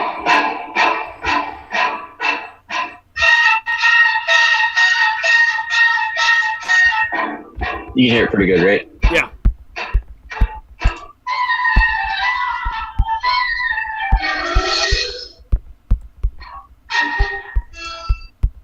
Okay, so I made no guarantee that you would encounter good gods, so the next god to show up is Set, the god of evil in the night, who looks like a kind of like a jackal, or no, he's not jackal-headed, he's kind of like he's donkey-headed, but Egyptian.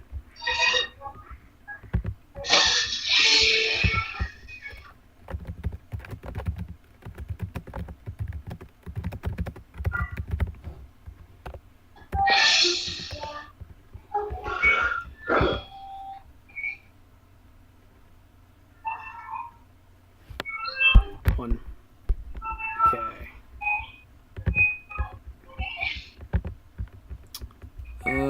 Okay, we're gonna need to hurry though.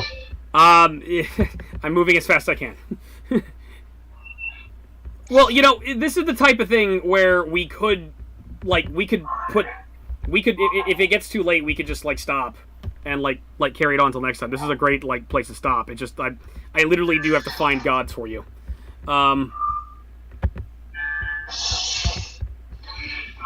Well, okay, so because I have what? We've already gone through 4, right? You got 5. Oh shit. Yeah, I really need 3 more. No, you got 10 gods. So 1, 2, 3, 4, 5. You got 5 more, and you are gonna get Marvel Universe characters. This is too much. Well, it's randomness of random. Well, again, we might have to wait till next time, but this is a hell of a place to leave off on. We are not taking out Thanos. Thanos isn't a god. He's a mad titan. It's a difference. Exactly. Okay, 2.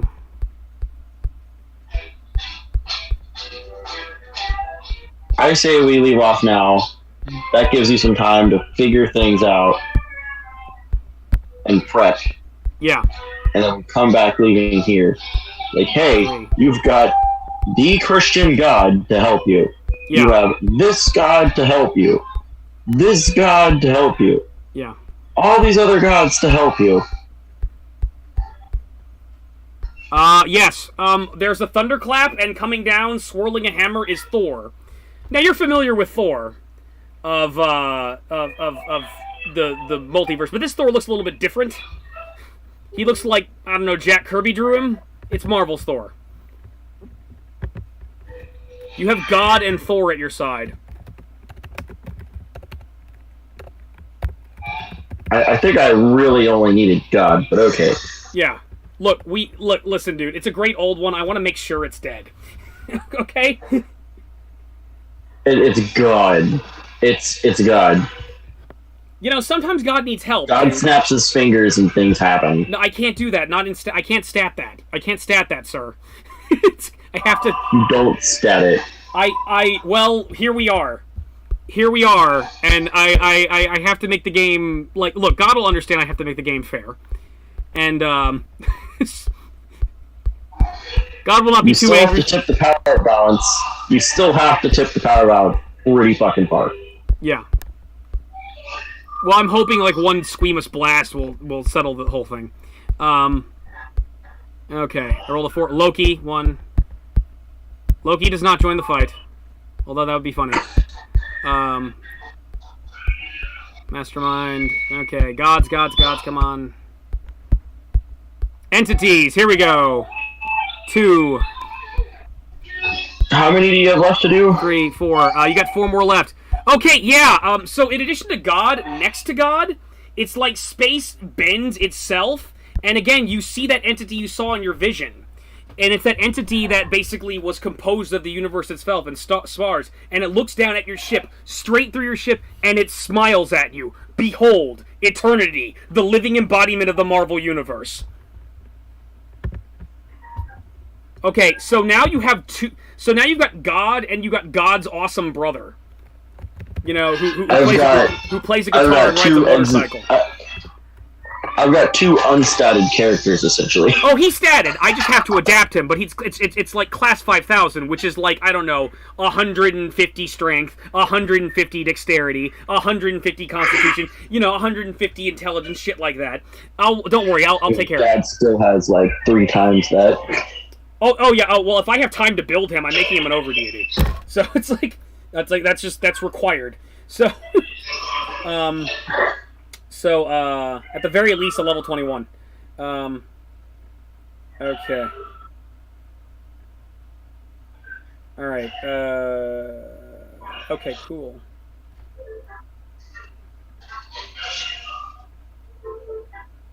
All right. To check a different book. Wait. Fuck that.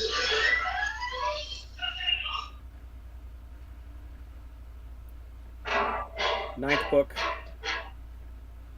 First God. Okay.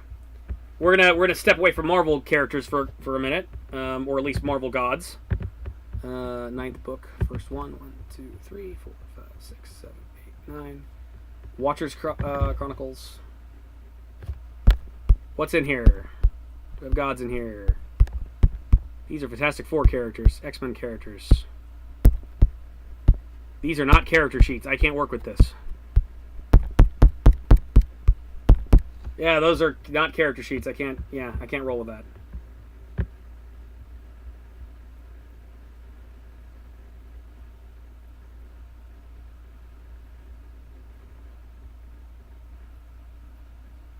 Well, I guess, but I have to like look through all that shit. Hang on.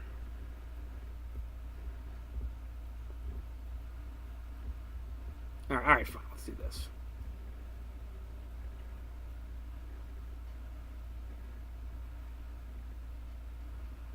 Goliath 2. Okay, so with Thor, riding on some kind of hovercraft is a man who's like ripped with muscle and is wearing like a green toga and sandals and a big golden bandana. And full disclosure, this is actually one of the random encounters I made, so I actually already had this guy statted. You were meant to encounter this guy and either fight him or befriend him. Behold, Marvel's Hercules. He has a plus 115 attack.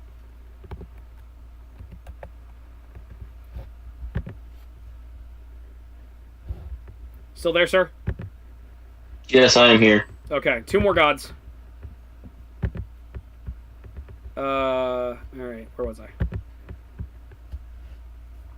Alright,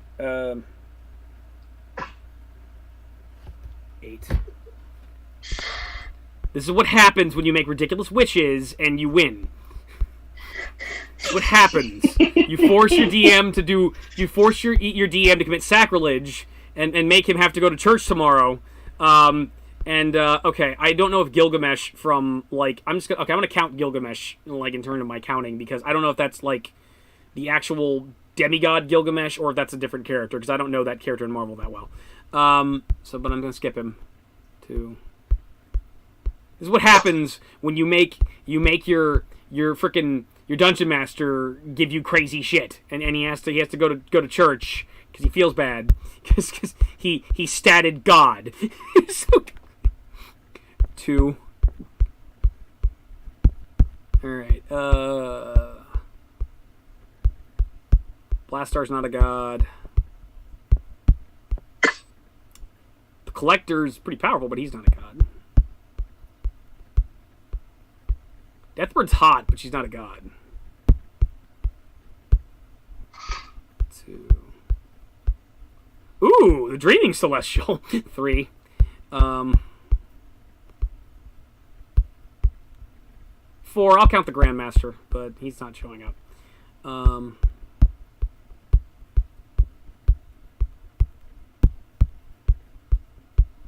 5. It's Josh's favorite character.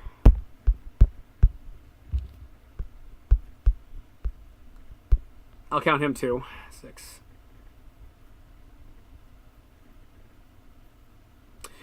You know what? Fuck it. A portal opens up in space-time, and Thor and Hercules and some of the others look very upset. For walking in floating on nothing is the Mad Titan Thanos.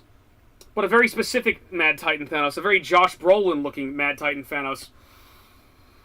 Wielding the Infinity Gauntlet, cracking his knuckles and flexing his hands, looking up at Thor and Hercules, who are alarmed, and just casually waves, then crosses his hands and looks out at the Tharla-Hotep. Okay, so this is specifically MCU Thanos with the Gauntlet.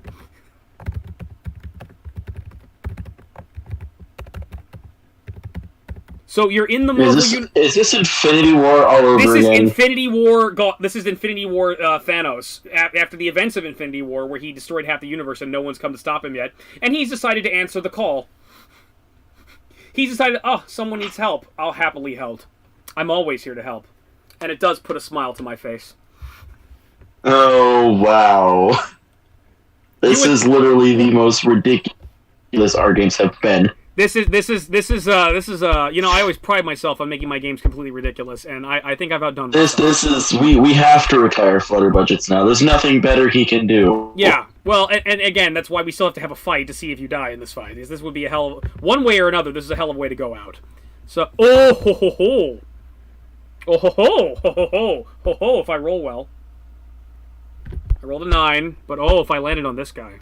If I landed on this guy, oh my. And the best part is I can start adapting, like, Marvel characters. 1. And I'll count him. 2.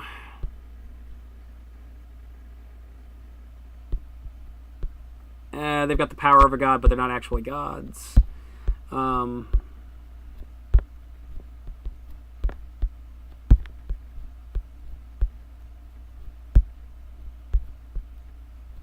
I'm supposed to go through this one by one, but we don't have time. I'm going to count, okay, 3 for that guy.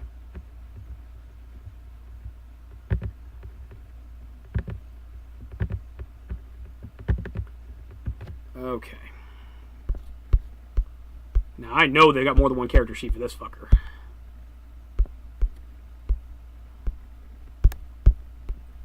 Oh, where are your stats, motherfucker? I know you're in here. Where are your stats? Where are your stats?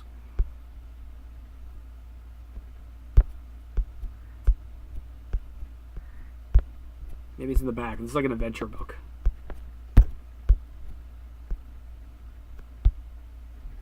Oh, that's where I got the crawl ship from.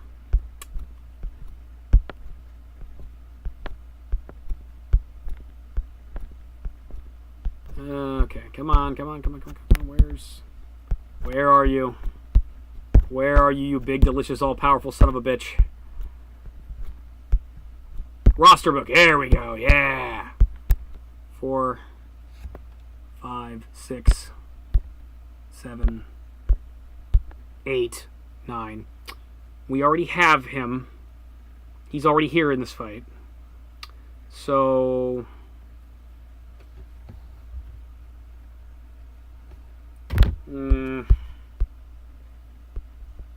fuck it. Alright, and suddenly appearing out of nowhere next to Thanos, and he looks on her and smiles, you see a dark form, and the form lightens up, and it appears to be a small little green girl, and looks up at him and kind of glares at him, and then suddenly it shifts, and it appears to be a cloaked figure with a skull for a head. Behold, death of the Marvel Universe. So there you go. So, answering the summons of your call for gods are the one known as I Am, Yahweh, the God of all, from the Christian religion. Domiel the Mercy Bringer, Karas the Stalker, Mira the goddess of virtue and paladinhood, Set the god of evil and night, the mighty Thor, Odin's son of the Marvel Universe, Eternity, the living embodiment of the Marvel Universe itself, the mighty Hercules, the champion of the Olympians, the mad titan Thanos of the Marvel Cinematic Universe with the Infinity Gauntlet, and the living embodiment of death itself from the Marvel Universe. Do you want to keep going, or do you want to actually break for the night so I can stat these fuckers? I need to go for the night. So. Okay. Otherwise, I would gladly I would gladly watch as God snapped his fingers and Nyarlathotep was just gone. If it only were that easy. Nyarlathotep is taken aback as the gods are surrounding him, and you're surrounded, that you have gods on your side. The animal draws his claws as if there's hope is suddenly here, and you look. The camera pans up to you, and all you can say is groovy. So, to be continued. No. I just look up and I'm like, well, thank God that works. Okay, the camera pans up on the animal and he goes, groovy. Someone is leaving this situation like Bruce Campbell. I demand it. Okay. As the dungeon master, I demand it. My character. What's that? Just don't make it my character. Yeah, it would have been funnier if it was your character. You made all of this possible, sir. You made all of this possible. Okay, so thank you all for joining us, audience. This is the absolute craziest game I've ever run. Oxentius, I hope you had a great time. This is a pretty awesome climax, and next time, the thrilling conclusion of the Metal Chronicles, the Apocalypse Stone. Now, if you'll excuse me, I have to go find a way to stat God and then take a bath in holy water or something. I say 10 Hail Marys. I'm sorry I statted God. I'm sorry I statted you. Oh, wonderful and merciful God. And I'm sorry, God. I'm sorry I made Thor's strength greater than yours, God. I apologize. I'm sorry. I much penance I have to do. So, Oxentius, you have any final thoughts? Thank God that worked. Thank God that worked. Okay. Yes, and in the words of the great Ronnie James Dio, we are the last in line. This is the Dread Pirate, signing off.